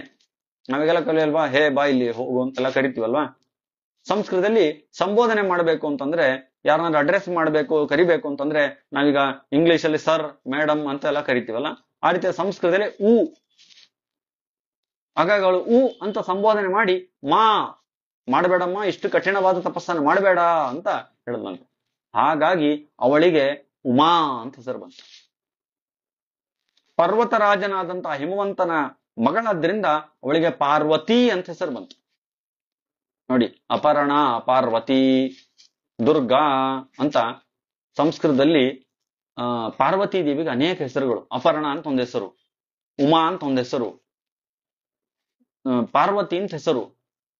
ಈ ರೀತಿಯಾಗಿ ಅನೇಕ ಹೆಸರುಗಳನ್ನ ಪಡೆದುಕೊಂಡಂತಹ ಶ್ರೇಷ್ಠ ತಪಸ್ವಿನಿ ಅವಳು ಪಾರ್ವತಿ ದೇವಿ. ಹೀಗೆ ಈ ಏಕಪರ್ಣ ಮತ್ತೆ ಏಕಪಾಟಲ, ಅಪರ್ಣ ಅಂತ 3 ಜನ ಹೆಣ್ಣು ಮಕ್ಕಳು ಆ ಹಿಮವಂತ ರಾಜನಿಗೆ ಮೇನೆಯಲ್ಲಿ ಬರ್ತಾರೆ. ಅದರಲ್ಲಿ ಈ ಏಕಪರ್ಣ ಅಂತ ಯಾರಿದ್ದಾಳೆ, ಅವಳನ್ನ ಅಸಿತ ದೇವಲರಿಗೆ, ಅಸಿತ ಎಂಬುವಂತಹ ಋಷಿಗೆ ಕೊಟ್ಟು ಮದುವೆಯನ್ನು ಮಾಡ್ತಾರೆ. ಅದೇ ರೀತಿಯಾಗಿ ಮುಂದೆ ಆ ಏಕಪಾಟಲ ಎಂಬುವಂತಹ ಅವಳನ್ನ ಜೈಗೀಶವ್ಯ ಎಂಬತಕ್ಕಂಥ ಋಷಿಗಳು, ಆ ಜೈಗೀಶವ್ಯ ಎಂಬುವಂತ ಋಷಿಗಳಿಗೆ ಕೊಟ್ಟು ಮದುವೆಯನ್ನ ಮಾಡ್ತಾರೆ. ಅದೇ ರೀತಿಯಾಗಿ ಈ ಮುಂದೆ ಪಾರ್ವತಿ ದೇವಿ ಅವಳು ಮುಂದೆ ರುದ್ರನನ್ನ ಪಡಿತಾಳೆ. ಈ ರೀತಿ ಈ ಜೈಗೀಶವ್ಯ ಮಹರ್ಷಿಗಳಿಗೆ ಏಕಪಾಟಲನ್ನ ಕೊಡ್ತಾರಲ್ಲ, ಆ ಏಕಪಾಟಲದಲ್ಲಿ ಹುಟ್ಟಿರ್ತಕ್ಕಂಥವ್ರೆ ಅವರು ಶಂಖಲಿಖಿತರು ಅಂತ. ಆ ಶಂಖಲಿಖಿತರು ಮಹಾಶ್ರೇಷ್ಠ ಧರ್ಮಶಾಸ್ತ್ರವನ್ನ ಬರೆದಂತವರು. ಆ ಧರ್ಮಶಾಸ್ತ್ರವನ್ನ ಬರೆದಂತಹ, ದ್ವಾಪರ ಯುಗಕ್ಕೆ ಸಂಬಂಧಿಸಿದಂತಹ ಧರ್ಮಶಾಸ್ತ್ರವನ್ನ ಬರೆದಂತಹ ಮಹಾ ತಪಸ್ವಿಗಳ ಶಂಖಲಿಖಿತರು. ಆ ಶಂಖಲಿಖಿತರು ಈ ಏಕಪಾಟಲ ಎಂಬುವಂತಹ ತಪಸ್ವಿನಿಯ ಮಕ್ಕಳು. ನೋಡಿ, ಅವಳು ಅಷ್ಟು ತಪಸ್ವಿನಿ ಅಂತಂದ್ರೆ ಅವಳಲ್ಲಿ ಹುಟ್ಟತಕ್ಕಂಥ ಮಕ್ಕಳು ಕೂಡ ಅಷ್ಟೇ ತಪಸ್ವಿಗಳಾಗಿದ್ರು. ಗಂಡನು ಕೂಡ ಅಷ್ಟೇ ತಪಸ್ವಿ, ಜೈಗೀಶವ್ಯ ಮಹರ್ಷಿಗಳು. ಅವರ ಮಕ್ಕಳು ಶಂಖಲಿಖಿತರು. ಎಷ್ಟು ಶ್ರೇಷ್ಠರು ಅಂತಂದ್ರೆ ಶಂಖಲಿಖಿತರು, ಅವರು ಒಂದು ಯುಗಕ್ಕೆ ಸಂಬಂಧಪಟ್ಟಂತಹ ಒಂದು ಸ್ಮೃತಿಯನ್ನೇ, ಧರ್ಮಶಾಸ್ತ್ರವನ್ನೇ ರಚನೆ ಮಾಡಿದ್ರು. ಒಂದೊಂದು ಯುಗಕ್ಕೆ ಒಂದೊಂದು ಸ್ಮೃತಿಗಳಿದೆ. ಎಲ್ಲಾ ಯುಗಕ್ಕೂ ಕೂಡ ಒಂದೇ ಸ್ಮೃತಿ ಆಗಲ್ಲ, ಒಂದೊಂದು ಯುಗಕ್ಕೆ ಒಂದೊಂದು ಸ್ಮೃತಿ ಇರುತ್ತೆ. ಕೃತವು ಮನುಸ್ಮೃತಿ ಪ್ರೋಕ್ತ. ಮನುಸ್ಮೃತಿ ಯಾವ ಕಾಲಕ್ಕೆ ಇರುವಂತದ್ದು? ಅದು ಕೃತಯುಗಕ್ಕೆ ಇರುವಂತದ್ದು. ಕೃತವು ಮನುಸ್ಮೃತಿ ಪ್ರೋಕ್ತ. ತ್ರೇತಾಯಾಮ್ ಗೌತಮ ಸ್ಮೃತಿ. ತ್ರೇತಾಯುಗಕ್ಕೆ ಯಾವುದು? ಗೌತಮ ಸ್ಮೃತಿ, ಅದು ತ್ರೇತಾಯುಗಕ್ಕೆ ಸಂಬಂಧಪಟ್ಟದ್ದು. ಆಮೇಲೆ ದ್ವಾಪರೇ ಶಂಖಲಿಖಿತ. ನೋಡಿ, ಇವರ ಮಗಳು ಏಕಪಾಟಲ ಅನ್ನೋಳ ಮಕ್ಕಳು ಶಂಖಲಿಖಿತರು ಅಂತ ಇಬ್ಬರು. ಅವರು ತುಂಬಾ ಸತ್ಯವಂತರು, ತುಂಬಾ ಧರ್ಮಿಷ್ಠರು. ಅವ್ರ ಕಥೆನೂ ಮಹಾಭಾರತದಲ್ಲಿ ಬರುತ್ತೆ, ಶಂಖಲಿಖಿತರ ಕಥೆ. ಅಂತಹ ಶಂಖಲಿಖಿತರು ಈ ಏಕಪಾಟಲ ಮಕ್ಕಳು. ಅವರು ಮಾಡಿರ್ತಕ್ಕಂಥ ಧರ್ಮ ಶಾಸ್ತ್ರ ಸ್ಮೃತಿ ಅದು ದ್ವಾಪರ ಯುಗಕ್ಕೆ. ಕಲಿಯುಗಕ್ಕೆ ಯಾವ್ದು ಹಾಗಾದ್ರೆ? ಕಲವು ಪಾರಾಶರ ಸ್ಮೃತಿ. ಕಲಿಯುಗಕ್ಕೆ ಪರಾಶರ ಮಹರ್ಷಿಗಳು ಮಾಡಿರ್ತಕ್ಕಂತಹ ಸ್ಮೃತಿ. ಆ ಪರಾಶರ ಕಥೆನ ಮುಂದೆ ಬರುತ್ತೆ. ಕಲವು ಪಾರಾಶರ ಸ್ಮೃತಿ ಅಂತ. ಹೀಗೆ ಸ್ಮೃತಿಯನ್ನ ರಚನೆ ಮಾಡಿರ್ತಕ್ಕಂತಹ ಶಂಖಲಿಖಿತರು ಆ ಏಕಪಾಟಲ ಎಂಬುವಂತಹ ತಪಸ್ವಿನಿಯ ಮಕ್ಕಳಾಗಿ ಹುಡ್ತಾರೆ. ಅದೇ ರೀತಿಯಾಗಿ ಈ ಎಲ್ಲ ಪಿತೃದೇವತೆಗಳ ಅನುಗ್ರಹದಿಂದಾಗಿ ಇವರ ಸಂತಾನ ಎಂಬುದು ಮುಂದುವರಿತಾ ಹೋಗುತ್ತೆ. ಇದು ವೈರಾಜ ಅಂತಂದ್ರೆ ಈ ಪಿತೃಗಳು ಎಲ್ಲಾ ಕಡೆ ಇರ್ತಾರೆ. ಪಿತೃಗಳೇನಿದ್ದಾರೆ ಅವರು ನಾವು ಕೊಟ್ಟಿರ್ತಕ್ಕಂತಹ ಸಮರ್ಪಣೆಯನ್ನ ಅಗ್ನಿ ಮೂಲಕನೂ ತಗೊಳ್ತಾರೆ, ಬ್ರಾಹ್ಮಣ ಮೂಲಕನೂ ತಗೊಳ್ತಾರೆ. ಅದೇ ರೀತಿಯಾಗಿ ಬೇರೆ ಬೇರೆ ಮಾರ್ಗದಿಂದಲೂ ಕೂಡ ಬ್ರಾಹ್ಮಣಾಸ್ತ್ರದಲ್ಲೂ ತಗೊಳ್ತಾರೆ, ಅಗ್ನಿಮುಖದಿಂದಲೂ ತಗೋತಾರೆ. ಎಲ್ಲ ಕಡೆ ಇರ್ತಾರೆ ಪಿತೃದೇವತೆಗಳು. ಹಾಗಾಗಿ ನಮ್ಮ ಇಡೀ ಪ್ರಪಂಚ ಅದು ಪಿತೃದೇವತೆಗಳಿಂದಲೇ ಆವೃತವಾಗಿದೆ. ಅದನ್ನು ಅರ್ಥ ಮಾಡ್ಕೋಬೇಕು. ಹಾಗಾಗಿ ಶ್ರಾದ್ದ ಮಾಡೋದು ಅಂತಂದ್ರೆ ಅದು ಸಾಮಾನ್ಯ ಕೆಲಸ ಅಲ್ಲ, ಅಷ್ಟು ಶ್ರೇಷ್ಠವಾದಂತ ಕೆಲಸ. ಹಾಗಾಗಿ ಅತಿ ಹೆಚ್ಚು ಶ್ರದ್ಧೆ ಬೇಕು ಅಂತ ಅದನ್ನ ಹೇಳ್ತಾರೆ. ಹಾಗಾಗಿ ಮೊದಲನೆಯ ವೈರಾಜ ಎಂಬುವಂತಹ ಪಿತೃಗಳ ಮಗಳ ಕಥೆ ಇದಾಯ್ತು. ಇನ್ನ ಎರಡನೆಯ ಗಣ ಅಗ್ನಿಶ್ವಾತ್ತ ಅಂತ. ಅಗ್ನಿಶ್ವಾತ್ತ ಅಂತ ಎರಡನೇ ಪಿತೃಗಣ. ಆ ಅಗ್ನಿಶ್ವಾತ್ತ ಎಂಬುವಂತ ಪಿತೃಗಣದ ಮಾನಸ ಕನ್ಯೆ ಅಚ್ಚೋದ ಅಂತ ಒಬ್ಳು. ಅವಳ ಹೆಸರಿನ ನದಿನೂ ಕೂಡ ಇತ್ತು ಅಂತ ಹೇಳ್ತಾರೆ, ಅಚ್ಚೋದ ಅಂತ. ಈ ಅಚ್ಚೋದ ಕತೆ ಬಹಳ ಚೆನ್ನಾಗಿದೆ. ಇವಳು ಮಹಾಭಾರತ ಕಥೆ ಏನಿದೆ ಅದು ನಡಿಲಿಕ್ಕೆ ಮೂಲ ಕಾರಣ ಅಚ್ಚೋದೆ ಕೂಡ ಹೌದು. ಮಹಾಭಾರತ ಕಥೆನೇ ಮುಂದುವರಿತಾ ಇರ್ಲಿಲ್ಲ ಅಚ್ಚೋದೆ ಇರ್ಲಿಲ್ಲ ಅಂತಂದ್ರೆ ಹೇಗೆ? ಈ ಅಚ್ಚೋದೆ ಇವಳು ಪಿತೃದೇವತೆಗಳ ಮಗಳು, ಮಾನಸ ಕನ್ಯೆ. ಅವಳು ಮಾನಸ ಕನ್ಯೆ ಆದ್ರಿಂದ ಅವಳಿಗೆ ತನ್ನ ತಂದೆ ಯಾರು ಅಂತ, ಯಾಕಂದ್ರೆ ನಾನು ಆಗ್ಲೇ ಹೇಳಿದೆ, ಈ ಪಿತೃದೇವತೆಗಳಿಗೆ ದೇಹ ಇರೋದಿಲ್ಲ, ಅವರು ತೇಜಸ್ಸಿನ ಅಮೂರ್ತ ಪಿತೃಗಳಿವರು, ದೇಹವಿಲ್ಲ ಅವರಿಗೆ, ಅಂತಹ ಪಿತೃಗಳು. ಅವಳ ಮಾನಸ ಕನ್ಯೆ ಇವಳು ಅಚ್ಚೋದ. ಇವಳು ತನ್ನ ತಂದೆ ಯಾರು ಅಂತ ಹುಡುಕ್ತಾ ಇರ್ತಾಳೆ. ತಂದೆ ತಾಯಿ ಯಾರು? ಸಹಜವಾಗಿ ಒಂದು ಕುತೂಹಲ, ತಂದೆ ಯಾರು, ನನ್ನ ತಾಯಿ ಯಾರು ಅಂತ ಇವಳು ಅಚ್ಚೋದ ಅನ್ನೋಳು ಹುಡುಕ್ತಾ ಇರ್ತಾಳೆ. ಅದೇ ಕಾಲಕ್ಕೆ ಆಕಾಶ ಮಾರ್ಗದಲ್ಲಿ ಒಬ್ಬ ವಸು ಅನ್ನುವಂತ ರಾಜ, ಅವನಿಗೆ ಉಪರಿಚರ ವಸು ಅಂತನೂ ಕೂಡ ಕರೀತಾರೆ. ಉಪರಿಚರ ವಸು ಅಂತ ಅವನ ಕಥೆ, ಆ ಉಪರಿಚರ ವಸುವಿನ ಕಥೆ ಮಹಾಭಾರತದ ಆದಿ ಪರ್ವದಲ್ಲಿ, ಸಂಭವ ಪರ್ವದಲ್ಲಿ ಬರುತ್ತೆ. ಉಪರಿಚರ ವಸುವಿನ ಕಥೆ ಅದೇ ವಸು ಇವನು. ಆ ವಸು ವಿಮಾನದಲ್ಲಿ ಕುಳಿತುಕೊಂಡು ಒಬ್ಳು ಅದ್ರಿಕಾ ಅನ್ನುವಂತ ಅಪ್ಸರೆಯ ಜೊತೆಗೆ ಹೋಗ್ತಾ ಇರ್ತಾನೆ. ಅವನ ಹೆಸರು ಬರೀ ವಸು ಅಂತ. ಅವನ ಉಪರಿಚರ ಮೇಲ್ಗಡೆ ಆಕಾಶ ಮಾರ್ಗದಲ್ಲಿ ಹೋಗ್ಲಿಕ್ಕೆ ಸಮರ್ಥನಾಗಿದ್ದ ಅವನು. ಎಲ್ಲರಿಗೂ ಆ ಸಾಮರ್ಥ್ಯ ಇರ್ಲಿಲ್ವಲ್ಲ ಆಗ, ಯೋಗದಿಂದಾಗಿ ಪಡಿಬೇಕಾಗಿರ್ತಕ್ಕಂಥ ಸಿದ್ಧಿ ಅದು. ಹಾಗಾಗಿ ಅವನಿಗೆ ಆ ಸಿದ್ಧಿ ಇತ್ತು. ಹಾಗಾಗಿ ಯೋಗ ಮಾರ್ಗದಲ್ಲಿ ಆಕಾಶದಲ್ಲಿ ವಿಮಾನದ ಮೂಲಕ ಹೋಗ್ತಾ ಇದ್ದ ಅವನು. ಹಾಗಾಗಿ ಅವನಿಗೆ ಉಪರಿಚರ ವಸು ಅಂತ ಕರೀತಿದ್ರು. ಅವನ ಹೆಸರು ವಸು ಅಂತ. ಆ ವಸು ಅದ್ರಿಕಾ ಅನ್ನುವಂತ ಅಪ್ಸರ, ಅವಳ ಜೊತೆಗೆ ಹೋಗ್ತಾ ಇದ್ದಾನೆ. ಈ ಅಚ್ಚೋದ ಏನಿದ್ದಾಳೆ ಇವಳು ಕೂಡ ಆಕಾಶ ಮಾರ್ಗದಲ್ಲಿ ಇವಳಿಗೆ ಹೋಗುವಂತ ಸಾಮರ್ಥ್ಯ ಐತೆ. ಯಾಕೆಂದ್ರೆ ಇವಳು ಪಿತೃಗಳ ಮಗಳಲ್ವಾ, ಪಿತೃದೇವತೆಗಳ ಮಗಳು, ಒಳ್ಳೆ ಯೋಗ ಸಾಮರ್ಥ್ಯ ಇತ್ತು ಇವಳಿಗೆ. ಆಗ ಆಕಾಶ ಮಾರ್ಗದಲ್ಲಿ ಹೋಗ್ತಾ ಇದ್ದಾಳೆ. ಹೋಗ್ಬೇಕಾದ್ರೆ ತನ್ನ ತಂದೆ ಯಾರು ತಾಯಿ ಯಾರು ಅಂತ ಕುತೂಹಲದಿಂದ ನೋಡ್ತಾ ಇರ್ಬೇಕಾದ್ರೆ ಆ ಅದ್ರಿಕಾ ಅನ್ನೋ ಅಪ್ಸರೆ ಮತ್ತೆ ವಸು ಅನ್ನುವಂತ ರಾಜನ್ನ ಇಬ್ಬರು ನೋಡಿದ್ಲು. ನೋಡಿದಾಗ ಓ ಇವರೇ ನನ್ನ ಅಪ್ಪ ಅಮ್ಮ ಅಂತ ಅನ್ಕೊಂಡ್ಬಿಟ್ಲು. ಹಾಗ ಅನ್ಕೊಂಡಿದ್ದೆ ತರ ಅಷ್ಟೋ ತನಕ ಆ ಆಕಾಶದಲ್ಲೇ ಓಡಾಡ್ತಾ ಇದ್ದಂತಹ ಅವಳು ಬೀಳ್ಲಿಕ್ಕೆ ಪ್ರಾರಂಭ ಮಾಡ್ತಾಳೆ. ಕೆಳಗಡೆ ಭೂಮಿಗೆ ಬೀಳ್ಲಿಕ್ಕೆ ಪ್ರಾರಂಭ ಮಾಡ್ತಾಳೆ. ಬೀಳ್ತಾ ಇದ್ದಾಳೆ. ಏನಾಗ್ತಾ ಇದೆ ಅಂತ ಗೊತ್ತಿಲ್ಲ, ಭಯ ಆಗ್ತಾ ಇದೆ ಅವಳಿಗೆ. ತ್ರಾಯಧ್ವಂ ಅಂತ ಬೇಡ್ತಾ ಇದ್ದಾಳು ಅವಳು. ತ್ರಾಯಧ್ವಮಿತ್ಯುವಾಚಾರ್ತಾನ್ ಪತಂತಿ ಸಾ ಅಧೋಮುಖಿ. ಆ ಕೆಳಗಡೆ ಮುಖ ಮಾಡಿಕೊಂಡು ಬೀಳ್ತಾ ಇದ್ದಾಳೆ ನಿರಂತರ. ಅಷ್ಟರ ತನಕ ಆಕಾಶದಲ್ಲಿ ಆರಾಮಾಗಿ ಓಡಾಡ್ತಾ ಇದ್ಲು, ಆಗ ಬೀಳ್ತಾ ಇದ್ದಾಳೆ. ಬೀಳ್ತಾ ಇರ್ಬೇಕಾದ್ರೆ ಆ ಬೀಳುವ ಸಂದರ್ಭದಲ್ಲಿ ತ್ರೆಸರೇನು ಪ್ರಮಾಣಾಸ್ಥಾನ್,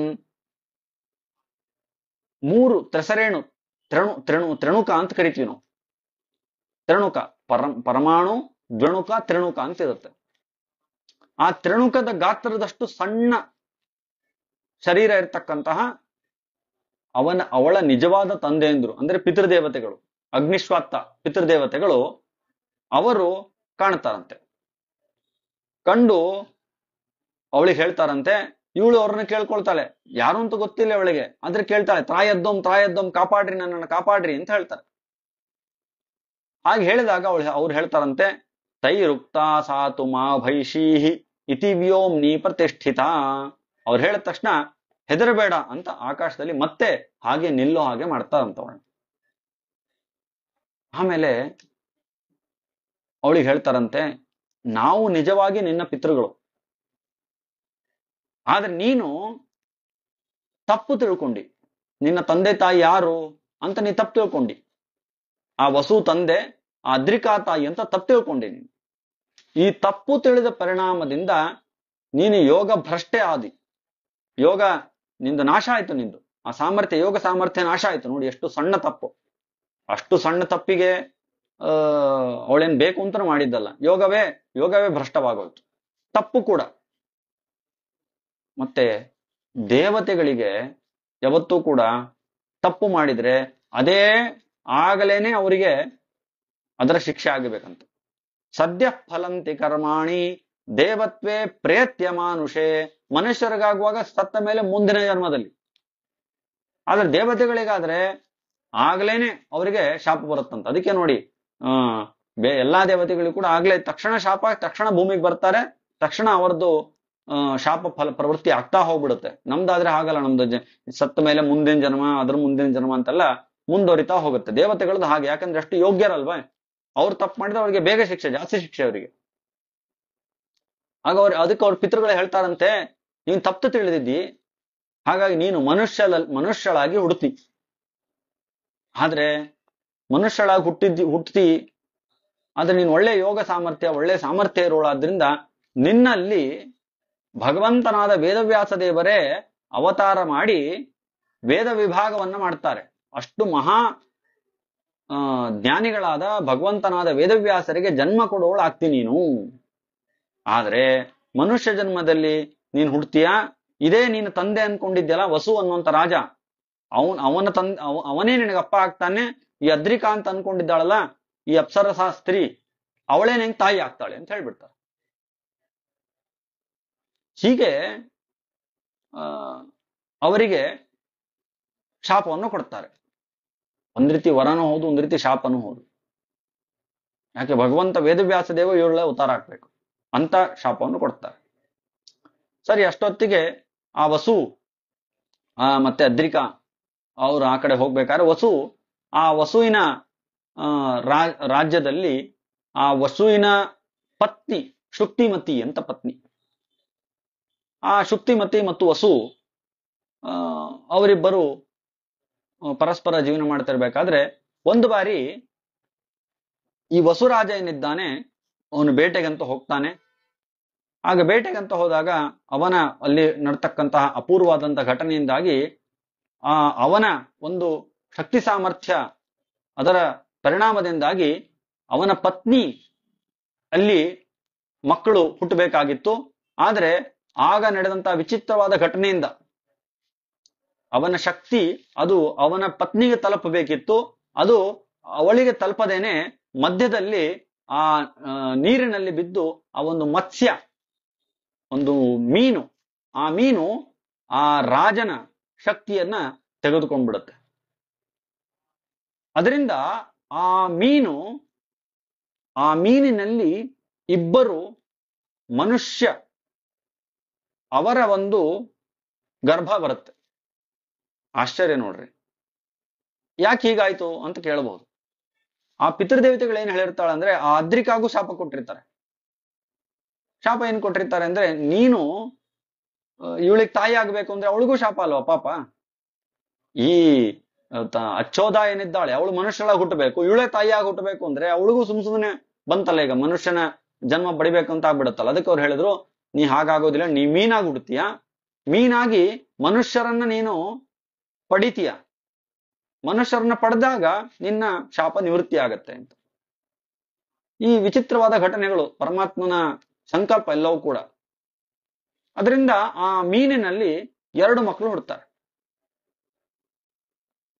ಆ ಮೀನು ತುಂಬಾ ಅಲ್ಲಿಲ್ಲಲ್ಲಿ ಸಂಚಾರ ಮಾಡ್ತಾ ಇರತ್ತೆ, ತುಂಬಾ ಗರ್ಭಿಣಿ ಆಗಿರುತ್ತೆ.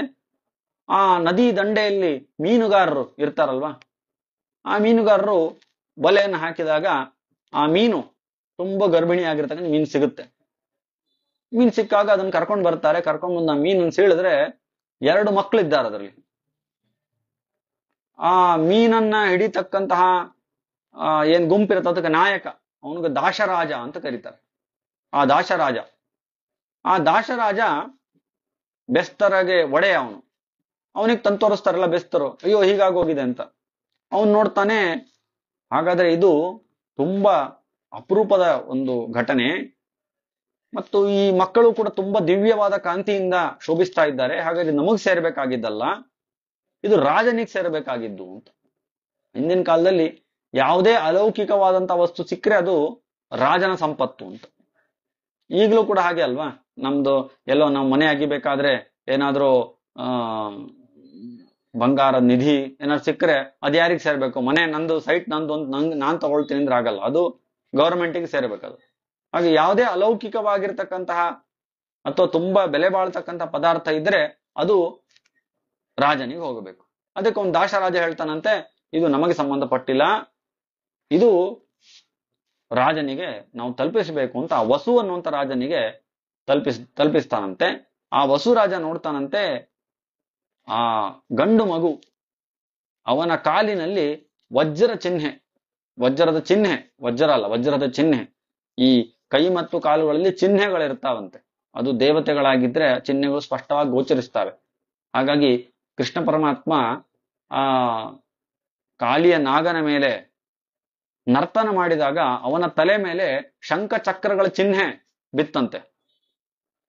ಹಾಗೆ ಅವನ ಕಾಲಿನಲ್ಲಿ ಅದೆಲ್ಲ ಚಿಹ್ನೆಗಳಿತ್ತು. ಹಾಗೆ ದೇವತೆಗಳ ಕೈ ಮತ್ತು ಕಾಲುಗಳಲ್ಲಿ ಮತ್ತೆ ಮನುಷ್ಯೋತ್ತಮರ ಕೈ ಮತ್ತು ಕಾಲುಗಳಲ್ಲಿ ಆ ರೀತಿಯ ಚಿಹ್ನೆಗಳಿರುತ್ತೆ, ಒಳ್ಳೆ ಒಳ್ಳೆ ಚಿಹ್ನೆಗಳಿರುತ್ತವೆ. ಇವನ ವಜ್ರ ಚಿಹ್ನೆಯನ್ನು ನೋಡಿದ್ರೆ ಇವನು ಚಕ್ರವರ್ತಿ ಆಗುವಂತ ಲಕ್ಷಣ ಇದೆ ಅಂತ ಆ ಮಗುವನ್ನ ತಾನು ಇಟ್ಕೊಳ್ತಾನಂತೆ. ಆ ದಾಶರಾಜನ ಹೆಂಡತಿ ಅವಳು ತುಂಬಾ ಬೇಸರ ಮಾಡ್ಕೊಳ್ತಾ, ಅಯ್ಯೋ ನಮಗೆ ಮಗು ಇಲ್ವಲ್ಲ, ನಮ್ದು ಮಗು ಇದು ನಮಗ್ ಬೇಕಿತ್ತು ಅಂತ ಅವಳಿಗೆ ಬಹಳ ಬೇಸರ ಆಗಿತ್ತೆ. ಯಾಕಂದ್ರೆ ಅವಳಿಗೆ ಮಕ್ಕಳಿರ್ಲಿಲ್ಲ, ಆ ದಾಶರಾಜನಿಗೆ ಮತ್ತು ದಾಶರಾಜನ ಪತ್ನಿಗೆ ಮಕ್ಕಳಿರ್ಲಿಲ್ಲ. ಅಯ್ಯೋ ಹೇಗೋ ಮೀನಿನ ರೂಪದಲ್ಲಿ ನಮಗೆ ದೇವರು ಮಕ್ಕಳು ಕೊಟ್ಟಿದ್ದಾನೆ ಅಂತ ಬಹಳ ಸಂತೋಷ ಆಗಿತ್ತು. ಆದ್ರೆ ಗಂಡ ಏನ್ ಮಾಡ್ದ, ಇಲ್ಲ ಇದು ರಾಜನಿಗೆ ಸೇರ್ಬೇಕು ಅಂತ ತಗೊಂಡೋಗಿ ರಾಜನಿಗೆ ಕೊಟ್ಟ. ರಾಜ ಗಂಡು ಮಗು ಅಂತ ಅಂದಿಟ್ಕೊಂಡ. ಏನ್ ಹೇಳ್ದ, ನಿಮ್ಗೆ ಮಕ್ಕಳು ಬೇಕು ಅಂತ ನೀವು ಬಹಳ ಬೇಸರ ಮಾಡ್ಕೊಂಡಿದ್ದೀರಾ, ಇವಳನ್ನ ನೀವು ಸಾಕಿ ಅಂತ ಹೆಣ್ಣು ಮಗಳನ್ನ ಆ ದಾಶರಾಜನಿಗೆ ಕೊಟ್ಟ. ಬಹಳ ಸಂತೋಷದಿಂದ ಕರ್ಕೊಂಡ್ಬಂದ್ರು ಅವಳನ್ನ. ಅವಳಿಗೆ ಕಾಳಿ ಅಂತ ಕರೆದ್ರು. ಸ್ವಲ್ಪ ನೋಡ್ಲಿಕ್ಕೆ ಕಪ್ಪಿದ್ಲು, ಹಾಗ ಕಾಳಿ ಅಂತ ಕರೆದ್ರು ಅಂತ. ಹಾಗಾಗಿ ಅವಳಿಗೆ ಕರ್ಕೊಂಡ್ ಬಂದಾಗ ಇಲ್ಲಿ ಇವನಿಗೆ ತನ್ನ ಮಗ ಅಂತ ಗೊತ್ತಾಗಿದ್ರಿಂದ ಇವನನ್ನ ಮುಂದೆ ರಾಜ ಅಂತ ಮಾಡ್ತಾನೆ. ಅವನು ಮತ್ಸ್ಯ ರಾಜ ಅಂತ ಬಹಳ ಪ್ರಸಿದ್ಧನಾದ ರಾಜ ಆಗ್ತಾನೆ. ಈ ಕಡೆ ಆ ಹೆಣ್ಣು ಮಗು ಅವಳನ್ನ ಬೆಳೆಸ್ತಾರೆ, ಚೆನ್ನಾಗಿ ಬೆಳೆಸ್ತಾರೆ. ಅವಳು ಎಷ್ಟು ಸಮರ್ಥಳಾಗಿದ್ದಾಳೆ ಅಂದ್ರೆ ಅವಳೊಬ್ಳೇನೆ 100 ಮಂದಿ ದೋಣಿಯಲ್ಲಿ ಕುಳಿತುಕೊಂಡ್ರೆ ಒಬ್ಬಳೇ ಕರ್ಕೊಂಡು ಹೋಗ್ತಾ ಇರ್ತಾಳಂತೆ, ಅಷ್ಟು ಸಮರ್ಥಳಾಗಿದ್ದಾಳು ಅವಳು. ಅವಳಿಗೆ ಮತ್ಸ್ಯಗಂಧಿ ಅಂತಾನೂ ಕೂಡ ಹೆಸರು. ಬೆಸ್ತರಲ್ಲಿ ಬೆಳೀತಾ ಇದ್ಲಲ್ವಾ, ಹಾಗಾಗಿ ಅವಳ ಮೈಯಿಂದಾಗಿ ಆ ಮೀನಿನ ವಾಸನೆ ಬರ್ತಿತ್ತಾದ್ರಿಂದ ಮತ್ಸ್ಯಗಂಧಿ ಅಂತ ಅವಳಿಗೆ ಹೆಸರು. ಹೀಗೆ ಮತ್ಸ್ಯಗಂಧಿ ಮತ್ತೆ ಕಾಳಿ ಅಂತೆಲ್ಲ ಹೆಸರುಗಳನ್ನ ಅವಳಿಗೆ ಕರಿತಾ ಇದ್ರು ಜನರು. ಬೆಳೆದ್ಲು, ಚೆನ್ನಾಗಿ ಒಳ್ಳೆಯ ರೂಪ ಯೌವನ ಸಂಪನ್ನಳಾದ್ಲು. ಒಂದು ಬಾರಿ ಇದೇ ರೀತಿ ನೌಕೆಗಳನ್ನು ಓಡಿಸ್ಬೇಕಾದ್ರೆ ಆ ನೌಕೆಯಲ್ಲಿ ಪರಾಶರ ಎಂಬಂತ ಮಹಾ ಋಷಿಗಳು, ಎಂತಹ ಶ್ರೇಷ್ಠ ಋಷಿಗಳು ಅಂತಂದ್ರೆ ಪರಾಶರ ಎಂಬಂತ ಋಷಿಗಳು, ಅವರು ಕಲಿಯುಗಕ್ಕೆ ಸ್ಮೃತಿಯನ್ನ ಬರೆದು ಕೊಟ್ಟವ್ರು. ಕಲಿಯುಗದಲ್ಲಿ ನಾವೇನ್ ಮಾಡ್ಬೇಕು ಏನ್ ಮಾಡ್ಬಾರ್ದು ಅಂತೆಲ್ಲ ಗಮನಿಸ್ಬೇಕು ಅಂದ್ರೆ ಮನುಸ್ಮೃತಿ ನೋಡ್ಬಾರ್ದು, ಪರಾಶರ ಸ್ಮೃತಿ ನೋಡ್ಬೇಕು. ಪರಾಶರ ಸ್ಮೃತಿ ಹೇಗೆ ಹೇಳಿದೆಯೋ ಹಾಗೆ ಕಲಿಯುಗದಲ್ಲಿ ನಾವು ನಡಿಬೇಕು. ಮನುಸ್ಮೃತಿ ಇರೋದು ಯಾವುದಕ್ಕೆ? ಕೃತಕ್ಕೆ. ನಾ ಆಗ್ಲೇ ಹೇಳಿದೆ, ಮನುಸ್ಮೃತಿ ಇರೋದು ಕೃತಕ್ಕೆ, ಗೌತಮ ಸ್ಮೃತಿ ದ್ವಾಪರಕ್ಕೆ. ಅದು ಕಲಿಯುಗಕ್ಕೆ ಸಂಬಂಧಪಟ್ಟಂತಹ ಒಂದು ಸ್ಮೃತಿಯಾಗಿದೆ. ಇದನ್ನ ನಾವು ತಿಳ್ಕೊಳ್ಬೇಕು. ಅಂತ ಪರಾಶರರು ಬರ್ತಾಳೆ. ಪರಾಶರರು ಆ ಕನ್ಯೆಯನ್ನು ನೋಡಿದ ತಕ್ಷಣ ಗೊತ್ತಾಗತ್ತೆ, ಓ ಇವಳು ಸಾಮಾನ್ಯದವಳಲ್ಲ, ಇವಳು ಶ್ರೇಷ್ಠ ದೇವತೆ ಇವಳು ಅಂತ ಗೊತ್ತಾಗತ್ತೆ. ಮತ್ತೆ ಇವಳು ಯಾಕೆ ಬಂದಿದ್ದಾಳೆ ಅಂತನೂ ಗೊತ್ತಾಗತ್ತೆ ಅವ್ರಿಗೆ. ಇವಳು ಈ ಜಗತ್ತಿಗೆ ವೇದವ್ಯಾಸರನ್ನ ಕೊಡ್ಲಿಕ್ಕೆ ಬಂದಿದ್ದಾಳೆ ಅಂತ ಗೊತ್ತಾಗತ್ತೆ ಪರಾಶರರಿಗೆ. ಅವರು ಏನ್ ಮಾಡ್ತಾರೆ, ಆ ದೋಣಿಯಲ್ಲಿ ಕೂತ್ಕೊಳ್ತಾರೆ. ದೋಣಿಯಲ್ಲಿ ಕೂತ್ಕೊಳ್ಬೇಕಾದ್ರೆ ಮಾತಾಡ್ತಾ ಅವಳಿಗೆ ಅವಳ ಪೂರ್ವ ಜನ್ಮದ ಸ್ಮರಣೆ ಅಂತ ಅನ್ಕೊಡ್ತಾರೆ. ನೀನು ಸಾಮಾನ್ಯದವಳಲ್ಲ, ನೀನು ಪಿತೃದೇವತೆಗಳ ಮಾನಸ ಪುತ್ರಿ ಅಚ್ಚೋದ ಅಂತ ನಿನ್ನ ಹೆಸರು. ಶಾಪವಶದಿಂದ ನೀನು ಈ ಭೂಲೋಕದಲ್ಲಿ ಈ ಬೆಸ್ತರ ಮನೆಯಲ್ಲಿ ಈಗ ಬಂದಿದ್ದೀಯಾ. ನೀನು ವಸುರಾಜನ ಮಗಳು ನೀನು, ಆದ್ರೆ ಅವನು ಕೊಟ್ಟಿದ್ದರಿಂದ ಬೆಸ್ತರ ಮನೆಯಲ್ಲಿ ನೀನು ಬೆಳೆದಿದ್ದೀಯಾ. ನಿನ್ನಲ್ಲಿ ಭಗವಂತನಾದ ವೇದವ್ಯಾಸನೇ ಸಾಕ್ಷಾತ್ತಾಗಿ ಅವತಾರ ಮಾಡ್ಲಿಕ್ಕಿದ್ದಾನೆ ಅಂತೆಲ್ಲ ಹೇಳ್ತಾರೆ. ಅದನ್ನ ಕೇಳಿದ ತಕ್ಷಣ ಅವಳಿಗೆ ಗೊತ್ತಾಗತ್ತೆ, ಪೂರ್ವಜನ್ಮದ ಸಂಪೂರ್ಣ ಸ್ಮರಣೆ ಬರುತ್ತೆ. ಓ, ಹಾಗಾದ್ರೆ ಇಂತಹ ಒಂದು ಕಾರ್ಯಕ್ಕೆ ಪರಮಾತ್ಮನ ಕರೆಸಿದ್ದಾನೆ ಅಂತ ಹೇಳಿದ ತಕ್ಷಣ ಆ ಪರಾಶರ ಮತ್ತೆ ಆ ಸತ್ಯವತಿ ಅಂತ ಅವಳ ಹೆಸರು ಅವ್ರು ಹೇಳ್ತಾರೆ. ನಿನ್ನ ಹೆಸರು ಸತ್ಯವತಿ ಅಂತ ಅವ್ರ ಪರಾಶರ ಹೇಳ್ತಾರೆ. ಹಾಗಾಗಿ ಆ ಸತ್ಯವತಿ ಮತ್ತೆ ಪರಾಶರ ಅವರ ಸಮಾಗಮದಿಂದ ಪ್ರಪಂಚಕ್ಕೆ ಭಗವಂತನಾದಂಥ ವೇದವ್ಯಾಸ ದೇವರ ಅವತಾರವಾಗುತ್ತೆ. ಹಾಗಾಗಿ ಭಗವಂತನಾದ ವೇದವ್ಯಾಸರಿಗೆ ಪಾರಾಶರ್ಯ ಅಂತ ಪಾರಾಶರ್ಯ. ಅದೇ ರೀತಿಯಾಗಿ ಸತ್ಯವತಿ ಹೃದಯನಂದನೋ ವ್ಯಾಸ ಅಂತ, ಸತ್ಯವತಿಯ ಮಗ ಅವನು ಭಗವಂತನಾದ ವೇದವ್ಯಾಸ ದೇವರು. ಹಾಗಾಗಿ ಇಂತಹ ಸತ್ಯವತಿ ದೇವಿ ಏನಿದ್ದಾಳೆ, ಇವಳು ಪೂರ್ವಜನ್ಮದಲ್ಲಿ ಅಚ್ಚೋದ, ಆ ಅಚ್ಚೋದ ಅನ್ನೋಳು ಅಗ್ನಿಶ್ವಾತ ಎಂಬಂತ ಪಿತೃದೇವತೆಗಳ ಮಾನಸ ಕನ್ಯೆ. ನೋಡಿ, ಪರಮಾತ್ಮ ವೇದವ್ಯಾಸ ದೇವರು ಕೂಡ ಆ ವಂಶದಲ್ಲಿ ಅವತಾರವನ್ನು ಮಾಡ್ತಾರೆ. ಅಂತ ವೇದವ್ಯಾಸ ದೇವರು ಆ ಪರಾಶರ ಮತ್ತೆ ಈ ಸತ್ಯವತಿ ಇವರ ದಾಂಪತ್ಯದಲ್ಲಿ ಹುಡ್ತಾರೆ. ಅಂತಹ ಶ್ರೇಷ್ಠನಾದಂತಹ ಪರಮಾತ್ಮನ ಅವತಾರಕ್ಕೆ ಕಾರಣನಾದವಳು ಈ ಸತ್ಯವತಿ ದೇವಿ. ಕೆಲವರು ಪರಮಾತ್ಮ ವೇದವ್ಯಾಸ ದೇವರು ಕಾನೀನ ಅಂತ, ಕನ್ಯೆಯಲ್ಲಿ ಹುಟ್ಟಿದವನು, ವ್ಯಭಿಚಾರದಿಂದ ಹುಟ್ಟಿದವನು ಅಂತೆಲ್ಲ ಮಾತಾಡ್ತಾರೆ. ವ್ಯಭಿಚಾರದಿಂದ ಹುಟ್ಟಿದ್ದಲ್ಲ, ಪರಾಶರರು ವ್ಯಭಿಚಾರ ಮಾಡ್ಲಿಕ್ಕೂ ಸಾಧ್ಯ ಇಲ್ಲ. ಪರಾಶರ ಎಂತವರು? ಅವರು ಸಾಮಾನ್ಯ ಅಲ್ಲ, ಅವ್ರ ಶಕ್ತಿಯ ಮಗ. ಶಕ್ತಿ ಯಾರು? ವಸಿಷ್ಠರ ಮಗ. ಯಾರು ವಸಿಷ್ಠ ಅಂದ್ರೆ ಯಾರು? ಅತ್ಯಂತ ಶ್ರೇಷ್ಠರಾದ ಮಹರ್ಷಿಗಳು. ಯಾರು ವಿಶ್ವಾಮಿತ್ರರ ಮುಂದೆ ಹೋಗಿ ತಮ್ಮ ಬ್ರಹ್ಮರ್ಷಿತ್ವವನ್ನ ತೋರಿಸಿದರೋ, ಸಾಮರ್ಥ್ಯವನ್ನು ತೋರಿಸಿದರೋ, ದಿಗ್ಬಲಂ ಕ್ಷತ್ರಿಯ ಬಲಂ ಬ್ರಹ್ಮ ತೇಜೋ ಬಲಂ ಬಲಂ ಅಂತ ವಿಶ್ವಾಮಿತ್ರ ಹೇಳ್ಬೇಕಾಯ್ತು. ಅಂತಹ ಸಾಮರ್ಥ್ಯವನ್ನ, ಬ್ರಹ್ಮ ಸಾಮರ್ಥ್ಯವನ್ನ ಕೊಟ್ಟಿರ್ತಕ್ಕಂಥ ವಸಿಷ್ಠ ಮಹರ್ಷಿಗಳು. ಆ ವಸಿಷ್ಠ ಮಹರ್ಷಿಗಳ ಮಗ ಶಕ್ತಿ, ಆ ಶಕ್ತಿಯ ಮಗ ಪರಾಶರ, ಆ ಪರಾಶರರ ಮಗ ಭಗವಂತನಾದ ವೇದವ್ಯಾಸ ದೇವರು. ಹಾಗಾಗಿ ಅಂತಹ ಶ್ರೇಷ್ಠರಾದಂತಹ ಆ ಪರಾಶರರು ಅವ್ರು ಯಾಕೆ ನೀಚ ಕೃತ್ಯವನ್ನು ಮಾಡ್ಲಿಕ್ಕೆ ಸಾಧ್ಯ? ಹಾಗಾಗಿ ಅವರು ವಿಧಿಪೂರ್ವಕವಾಗಿಯೇ ಆ ಸತ್ಯವತಿಯಲ್ಲಿ ವೇದವ್ಯಾಸ ದೇವರ ಒಂದು ಅವತಾರಕ್ಕೆ ಕಾರಣರಾಗ್ತಾರೆ. ಮತ್ತೆ ಅವಳಿಗೆ ಪೂರ್ವದಂತೆ ಅವಳು ಮತ್ತೆ ಕನ್ಯೆಯಾಗುವಂತೆ ಅವಳಿಗೆ ವರದಾನವನ್ನು ಕೊಡ್ತಾರೆ. ಅದಾದ ಮೇಲೆ ಅವಳು ಶಂತನು ಎಂಬುವಂತಹ ಮಹಾರಾಜ, ವರ್ಣನ ಅವತಾರನಾದಂತಹ ಶಂತನು ಎಂಬುವಂತಹ ಮಹಾರಾಜ, ಅವನನ್ನ ಮದುವೆ ಆಗ್ತಾಳೆ. ಮದುವೆ ಆದಮೇಲೆ ಅವಳಲ್ಲಿಯೇ ಮುಂದೆ ವಿಚಿತ್ರವೀರ್ಯ ಮತ್ತೆ ಚಿತ್ರಾಂಗದ ವಿಚಿತ್ರವೀರ್ಯ ಇಬ್ಬರು ಮಕ್ಕಳು ಹುಡ್ತಾರೆ. ಅವರಿಂದ ಮುಂದೆ ಧೃತರಾಷ್ಟ್ರ, ಪಾಂಡು, ಅದಾದ್ಮೇಲೆ ಪಾಂಡವರು, ಕೌರವರು. ಮಹಾಭಾರತ ಎಲ್ಲ ನಡೆಯೋದು ಎಲ್ಲಿಂದ ಅಂದ್ರೆ ಇಲ್ಲೇ ಮೂಲ. ಲೆಕ್ಕ ಹಾಕಿ, ಮಹಾಭಾರತಕ್ಕೂ ಪಿತೃದೇವತೆಗಳಿಗೆ ಹೇಗೆ ಸಂಬಂಧ ಇದೆ ಅಂತ ಗೊತ್ತಾಗುತ್ತೆ. ಯಾಕಂದ್ರೆ ವೇದವ್ಯಾಸ ದೇವರು ಇರ್ಲಿಲ್ಲ ಅಂತ ಆದ್ರೆ ಮಹಾಭಾರತವೇ ಆಗ್ತಿರ್ಲಿಲ್ಲ. ಹಾಗಾಗಿ ಇದು ಇಷ್ಟು ಮಹಾಭಾರತ. ವೇದವ್ಯಾಸ ದೇವರು ಬರಬೇಕು ಅಂದ್ರೆ ಪಿತೃದೇವತೆಗಳ ಮಗಳಾದ ಅಚ್ಚೋದೆ ಬಂದ್ಲು. ಅಂದ್ರೆ ಅಚ್ಚೋದೆ ನೆಪ ಮಾಡಿಕೊಂಡು ವೇದವ್ಯಾಸ ದೇವರು ಬಂದ್ರು. ಹೀಗೆ ಪಿತೃದೇವತೆಗಳಿಗೂ ಮತ್ತೆ ಮಹಾಭಾರತಕ್ಕೂ ಈ ಸಂಬಂಧ ಇದೆ. ಹಾಗೆ ಆ ಪರಾಶರರು ಅವರು ಕೂಡ ಸಾಮಾನ್ಯ ಮಹರ್ಷಿಗಳಲ್ಲ, ಶ್ರೇಷ್ಠ ಮಹರ್ಷಿಗಳು. ಎಂತಹ ಮಹರ್ಷಿಗಳು ಗೊತ್ತಾ ಪರಾಶರರು? ನಮ್ಮ ಕಲಿಯುಗದ ಸ್ಮೃತಿಯನ್ನು ರಚನೆ ಮಾಡಿರ್ತಕ್ಕಂಥವ್ರು ಪರಾಶರ ಮಹರ್ಷಿಗಳು. ಶ್ರೇಷ್ಠ ಋಷಿಗಳವರು, ಸುಮ್ಮನೆ ಯಾರು ಅಲ್ಲ. ಪರಮಾತ್ಮ ಆಯ್ಕೆ ಮಾಡ್ಕೊಳ್ತಾನೆ, ನಾನು ಇವ್ರ ಮಕ್ಕಳಾಗಿ ಬರ್ಬೇಕು ಅಂದ್ರೆ ಅವ್ರು ಸಾಮಾನ್ಯದವರು ಇರಲ್ಲ, ಅವರು ಅಸಾಮಾನ್ಯನೇ ಆಗಿರ್ಬೇಕು, ಶ್ರೇಷ್ಠ ತಪಸ್ವಿಗಳೇ ಆಗಿರ್ಬೇಕು. ಇವ್ರು ಪರಾಶರ ಎಂತವ್ರು ಅಂತಂದ್ರೆ, ಈ ವಸಿಷ್ಠ ಮಹರ್ಷಿಗಳಿಗೆ ಮತ್ತೆ ವಿಶ್ವಾಮಿತ್ರರಿಗೆ ದ್ವೇಷ, ಅದಕ್ಕೆ ಎಲ್ಲರಿಗೂ ಗೊತ್ತಿರುತ್ತೆ. ವಸಿಷ್ಠರಿಗೂ ಮತ್ತು ವಿಶ್ವಾಮಿತ್ರರಿಗೂ ಯಾವತ್ತೂ ಕೂಡ ಒಂದು ರೀತಿಯಾದಂತ ಕಲಹ ನಡೀತಾ ಇರುತ್ತೆ. ಆ ವಸಿಷ್ಠ ಮಹರ್ಷಿಗಳ ಮಕ್ಕಳು 100 ಜನ ಮಕ್ಕಳಿದ್ರು. ಅವ್ರಿಗೆ ಶಕ್ತಿ ಮುಂತಾಂತ 100 ಜನ ಮಕ್ಕಳಿದ್ರು. ಈ ವಿಶ್ವಾಮಿತ್ರ ಮತ್ತು ವಸಿಷ್ಠರ ಒಂದು ಯುದ್ಧದಲ್ಲಿ ಆ ವಿಶ್ವಾಮಿತ್ರನ ಒಂದು ಕಡೆಯಿಂದ ಆದಂತ ಅನರ್ಥದಿಂದ ಈ 100 ಜನ ಮಕ್ಕಳು ಕೂಡ ಸತ್ತು ಹೋಗ್ತಾರೆ. ಆ ವಸಿಷ್ಠ ಮತ್ತು ಅರುಂಧತಿ ಅವರ ದಾಂಪತ್ಯದಲ್ಲಿ 100 ಜನ ಮಕ್ಕಳು. ವಸಿಷ್ಠರಿಗೆ ಬಹಳ ಬೇಸರ ಆಗ್ಬಿಡುತ್ತೆ. ಅಯ್ಯೋ ಏನಪ್ಪಾ ಇದು, 100 ಜನ ಮಕ್ಕಳು ನನ್ನ ಹೋಗ್ಬಿಟ್ರು, ಇನ್ನು ಈ ಭೂಮಿಯಲ್ಲಿ ಇದ್ದೇನು ಪ್ರಯೋಜನ, ಅಥವಾ ಇಲ್ಲಿ ಇದ್ದು ಏನು ಪ್ರಯೋಜನ ಅಂತ ಹೇಳಿದಾಗ ಅರುಂಧತಿ ಉಪದೇಶ ಮಾಡ್ತಾಳೆ. ಯಾಕೆ ನೀವು ಹೀಗೆಲ್ಲ ಯೋಚನೆ ಮಾಡ್ತಾ ಇದ್ದೀರಾ? ಈ ಮಕ್ಕಳು ಎಲ್ಲರೂ ಕೂಡ ಈ ಸಂಸಾರದಲ್ಲಿ ನಮಗೆ ಸಿಗೋದು ತದ್ವದ್ಭೂತ ಸಮಾಗಮ. ಯಾವ ರೀತಿಯಾಗಿ 2 ವ್ಯಕ್ತಿಗಳು ಪ್ರಯಾಣದಲ್ಲಿ ಪರಸ್ಪರ ಸಿಕ್ಕು ಮತ್ತೆ ಅವರು ಬೇರೆ ಬೇರೆ ತಮ್ಮ ಜಾಗಕ್ಕೆ ಹೋಗ್ತಾರೋ ಆ ರೀತಿಯಾದಂತಹ ಒಂದು ಕೆಲಸ. ನೀವ್ಯಾಕೆ ಇಷ್ಟು ಬ್ರಹ್ಮಜ್ಞಾನಿಗಳು, ನೀವ್ಯಾಕೆ ಹೀಗೆ ಬೇಸರ ಮಾಡ್ಕೊಳ್ತಿದ್ದಾರೆ ಅಂತ ಹೇಳ್ಬೇಕಾದ್ರೆ ಅವರು ಆದ್ರೂ ಕೂಡ ಇದು ವೈರಾಗ್ಯಕ್ಕೆ ನನಗೆ ಕಾರಣ ಆಗ್ತಾ ಇದೆ, ಹಾಗಾಗಿ ನಾನು ಇಲ್ಲಿರೋದಿಲ್ಲ, ನೀನೇ ಈ ಎಲ್ಲ ಉಳಿದ ವ್ಯವಸ್ಥೆಯನ್ನು ಇಲ್ಲಿ ನೋಡ್ಕೊ ಅಂತ ಹೇಳಿ ಅವರು ಹಿಮಾಲಯಕ್ಕೆ ಹೋಗಿ ಬರ್ತೇನೆ ಅಂತ ಹೊರಡ್ತಾರೆ. ಹೊರಡ್ಬೇಕಾದ್ರೆ ತಮ್ಮ ಸೊಸೆ, ಆ ಶಕ್ತಿ ಹೇಳದ್ನಲ್ವ, ಆ ಶಕ್ತಿಯ ಮಗಳು ಹೆಂಡತಿ, ಅವಳು ಕೂಡ ನಾನು ಬರ್ತೇನೆ ನಿಮ್ ಜೊತೆ ಅಂತ ಮಾವನ್ ಜೊತೆ ಹೊರಡ್ತಾರೆ. ಈ ವಸಿಷ್ಠರು ಹೋಗ್ತಾ ಇದ್ದಾರೆ, ಹಿಮಾಲಯಕ್ಕೆ ಹೋಗ್ತಾ ಇದ್ದಾರೆ, ಸೊಸೆ ಹಿಂದೆ ಬರ್ತಾ ಇದ್ದಾಳೆ.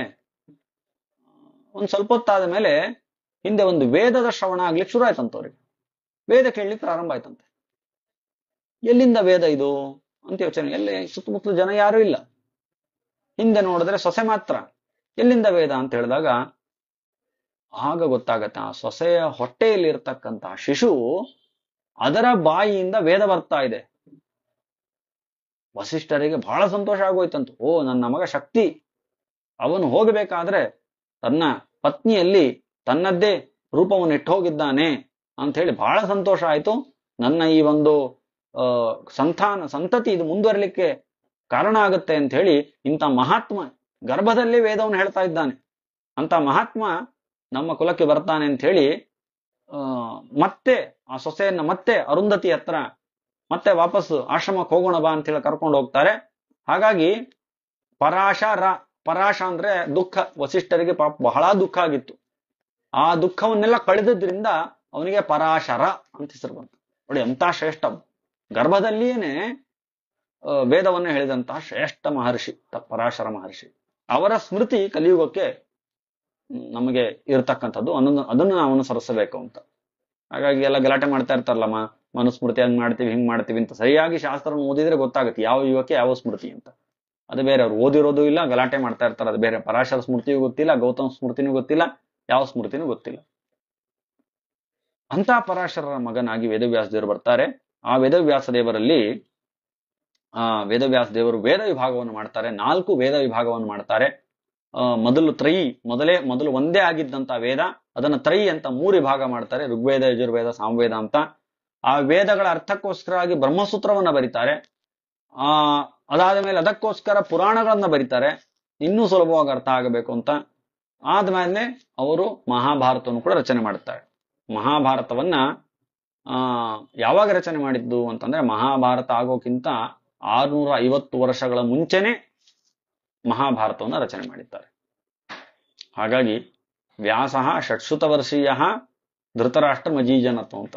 ಈ ಯಾವಾಗ ಸತ್ಯವತಿ ದೇವಿ ವೇದವ್ಯಾಸ ದೇವರ ಹತ್ರ ಬಂದು ಕೇಳ್ತಾಳೆ, ಈ ವಿಚಿತ್ರವೀರ್ಯ ಚಿತ್ರಾಂಗದ ಇಬ್ಬರು ಕೂಡ ಸತ್ತು ಹೋಗ್ತಾರಲ್ವಾ, ಆವಾಗ ವಂಶವೇ ಮುಂದುವರಿಯೋದಿಲ್ಲ ಅಂತ ಹೇಳಿದಾಗ ಆ ಸತ್ಯವತಿ ತಾಯಿ ಅವಳು ವೇದವ್ಯಾಸ ದೇವರಿಗೆ ಹೇಳ್ತಾಳೆ, ಈ ಸಂತತಿಯೇ ಮುಂದುವರಿತಾ ಇಲ್ಲ, ಹಾಗಾಗಿ ಹೇಗೆ ಮಾಡೋದು, ಇದನ್ನ ನೀವೇನಾದ್ರೂ ಅನುಗ್ರಹ ಮಾಡ್ಬೇಕು ಅಂದಾಗ ನಿಯೋಗ ಪದ್ಧತಿಯಲ್ಲಿ ಧೃತರಾಷ್ಟ್ರನ ಜನನ ಆಗತ್ತೆ, ಮತ್ತೆ ಪಾಂಡುವಿನ ಜನನ ಆಗತ್ತೆ, ಮತ್ತೆ ವಿದುರನ ಜನನ ಆಗತ್ತೆ.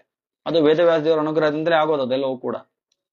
ಆಗ ಮಹಾಭಾರತ ಹೇಳುತ್ತೆ ವ್ಯಾಸ ಷಟ್ಶತ ವರ್ಷೀಯ, ಅವಾಗ್ಲೂ 600 ವರ್ಷ ಆಗಿತ್ತು ಅಂತ. ಅಂದ್ರೆ ಹುಟ್ಟಿದಾಗಲ 600 ಭಗವಂತನ ಆದಂತ ವೇದವ್ಯಾಸ ದೇವರು ಅವತಾರ ಮಾಡಿದ ಮೇಲೆ ಮಹಾಭಾರತ ರಚನೆ ಮಾಡಿದ್ದಾರೆ. ಅದು ಮಹಾಭಾರತಕ್ಕಿಂತ ಮುಂಚೆ ಮಹಾಭಾರತ ರಚನೆ ಆಗಿದೆ. ಅಂದ್ರೆ ಪರಮಾತ್ಮ ಬರದ ಹಾಗೆ ಮಹಾಭಾರತ ರಚನೆ ಆಗಿದೆ ಹೊರತು, ಅಥವಾ ಮಹಾಭಾರತ ಯುದ್ಧಗಳಾಗಿದೆ, ಘಟನೆಗಳಾಗಿದೆ ಹೊರತು, ಘಟನೆಗಳಾಗಿದೆ ನೋಡಿ ಪರಮಾತ್ಮ ಬರೆದಿದ್ದಲ್ಲ. ಅದು ಪರಮಾತ್ಮನ ಸಾಮರ್ಥ್ಯ, ಅದು ವೇದವ್ಯಾಸ ದೇವರ ಸಾಮರ್ಥ್ಯ. ಅದಿರ್ಲಿ, ಅದು ವಿಶೇಷವಾಗಿರ್ತಕ್ಕಂತಹ ಪರಮಾತ್ಮನ ಸಾಮರ್ಥ್ಯದ ಪ್ರದರ್ಶನ ಅದು. ಹೀಗೆ ಅಂತಹ ಲೋಕಕ್ಕೆ ಜ್ಞಾನವನ್ನ ಕೊಟ್ಟಿರ್ತಕ್ಕಂಥ ವೇದವ್ಯಾಸ ದೇವರ ಅವತಾರ ಹೇಗಾಯ್ತಪ್ಪ ಅಂತಂದ್ರೆ, ಈ ರೀತಿಯಾಗಿ ಆ ಪಿತೃದೇವತೆಗಳ ಕನ್ಯೆ ಅಚ್ಚೋದಾದೇವಿ, ಅವಳು ಸತ್ಯವತಿಯಾಗಿ ಬಂದಾಗ ಆ ಸತ್ಯವತಿಯಲ್ಲಿ ಸತ್ಯವತಿ ಸೂನುವಾಗಿ ವೇದವ್ಯಾಸ ದೇವರು ಬರ್ತಾರೆ.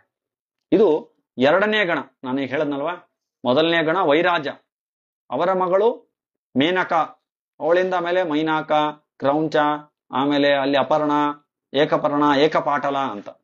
ಎರಡನೆಯದ್ದು ಅಗ್ನಿಶ್ವಾತ ಎಂಬಂತ ಪಿತೃಗಣಗಳು, ಅವರ ಮಗಳು ಅಚ್ಚೋದ, ಅದಾದ್ಮೇಲೆ ಅವರಿಂದ ಪಾಂಡವರದು ಮುಂತಾದಂತ ಕಥೆ. ಮೂರನೇದ್ದು ಬರ್ಹಿಷದ ಅಂತ. ಮೂರನೇದು ಬರ್ಹಿಷದ. ಬರ್ಹಿಷದ ಅಂತ ಹೆಸರು ಹೇಳುತ್ತೆ ನೋಡಿ, ಬರ್ಹಿಷಿ, ಬರ್ಹಿಸ್ಸುಗಳು ಅಂತ ಕರಿತೀವಿ ನಾವು. ಈ ಶ್ರಾದ್ದದಲ್ಲಿ ಬರ್ಹಿಸ್ಸು ಅಂತ ಇರುತ್ತೆ. ಬರ್ಹಿಸ್ಸು ಅಂದ್ರೆ ದರ್ಭೆ. ಎಂತಹ ದರ್ಭೆ ಅಂತಂದ್ರೆ ಮುಷ್ಟಿ, ಒಂದು ಹಸ್ತ ಪರಿಮಿತ, ಇಷ್ಟು ದೊಡ್ಡದಾಗಿರ್ತಕ್ಕಂಥ ಹಸ್ತ ಪರಿಮಿತ ಮುಷ್ಟಿಗಳು, ದರ್ಭೆ ಇರಬೇಕು. ಅದು 64 ಇರಬೇಕು. ಆ 64 ಹಸ್ತ ಗಾತ್ರದ ಏನು ದರ್ಭೆ ಇದೆ, ಆ ದರ್ಭೆಯ ಗಂಟನ್ನ ಬರೆಯಿಸು ಅಂತ ಕರೀತಾರೆ. ಅದನ್ನ ದಕ್ಷಿಣಕ್ಕೆ ತುದಿ ಮಾಡಿ ಹಾಕಿದಾಗ ಅದು ಪಿತೃದೇವತೆಗಳಿಗೆ ಆರಾಧನೆಗೆ ಆಗತ್ತೆ. ಅಲ್ಲಿ ಪಿತೃದೇವತೆಗಳು ಬಂದು ನೆಲೆಸ್ತಾರೆ. ಬರ್ಹಿಸಿನಲ್ಲಿ ಬಂದು ಕೂತ್ಕೊಳ್ತಾರೆ. ಹಾಗಾಗಿ ಅಂತ ಪಿತೃಗಳನ್ನ ಬರ್ಹಿಷದರು ಅಂತ ಕರೀತಾರೆ. ಅದೇ ಅದನ್ನ ಪೂರ್ವಾಭಿಮುಖವಾಗಿ ಮಾಡಿದರೆ ಅದೇ ದೇವತೆಗಳಿಗೆ ಆರಾಧನೆಗೆ ಆಗುತ್ತೆ. ಈಗ ದಕ್ಷಿಣಾಭಿಮುಖವಾದರೆ ಅದು ಪಿತೃಗಳಿಗೆ, ಪೂರ್ವಾಭಿಮುಖವಾದರೆ ದೇವತೆಗಳಿಗೆ. ಹೀಗೆ ಅಂತಹ ಬರ್ಹಿಷದರು ಅಂತ ಮೂರನೇ ಗಣ ಪಿತೃಗಣ, ಅಮೂರ್ತ ಪಿತೃಗಳಲ್ಲಿ ಮೂರನೇ ಗಣ ಅದು ಬರ್ಹಿಷದರು ಅಂತ. ಆ ಬರ್ಹಿಷದರು ಅನ್ನುವಂತಹ ಪಿತೃಗಳ ಮಾನಸ ಕನ್ಯೆ ಪೀವರಿ ಅಂತ. ಎಂತ ಒಳ್ಳೆ ಒಳ್ಳೆ ಹೆಸರಿದೆ ನೋಡಿ, ಪೀವರಿ ಅಂತ ಹೆಸರು. ಈಗ ಏನೇನೋ ಹೆಸರಿಡುತ್ತಾರೆ, ಅದಕ್ಕೆ ಅರ್ಥ ಇರೋದಿಲ್ಲ, ಏನೂ ಇರೋದಿಲ್ಲ. ನಮ್ಮ ಸಾಹಿತ್ಯವನ್ನ, ಹರಿವಂಶವನ್ನ ಗಮನಿಸಿದ್ರೆ ಒಂದಕ್ಕಿಂತ ಒಂದು ಸುಂದರವಾಗಿರ್ತಕ್ಕಂಥ ಹೆಸರು. ಏಕಪಾಟಲ, ಏಕಪರ್ಣ, ಅಪರ್ಣ, ಅಚ್ಚೋದ, ಎಂತ ಒಳ್ಳೆ ಒಳ್ಳೆ ಹೆಸರು. ಮತ್ತೆ ಯಾರು ಕೂಡ ಇಟ್ಟಿರೋದು ಇಲ್ಲ ಈಗಿನ.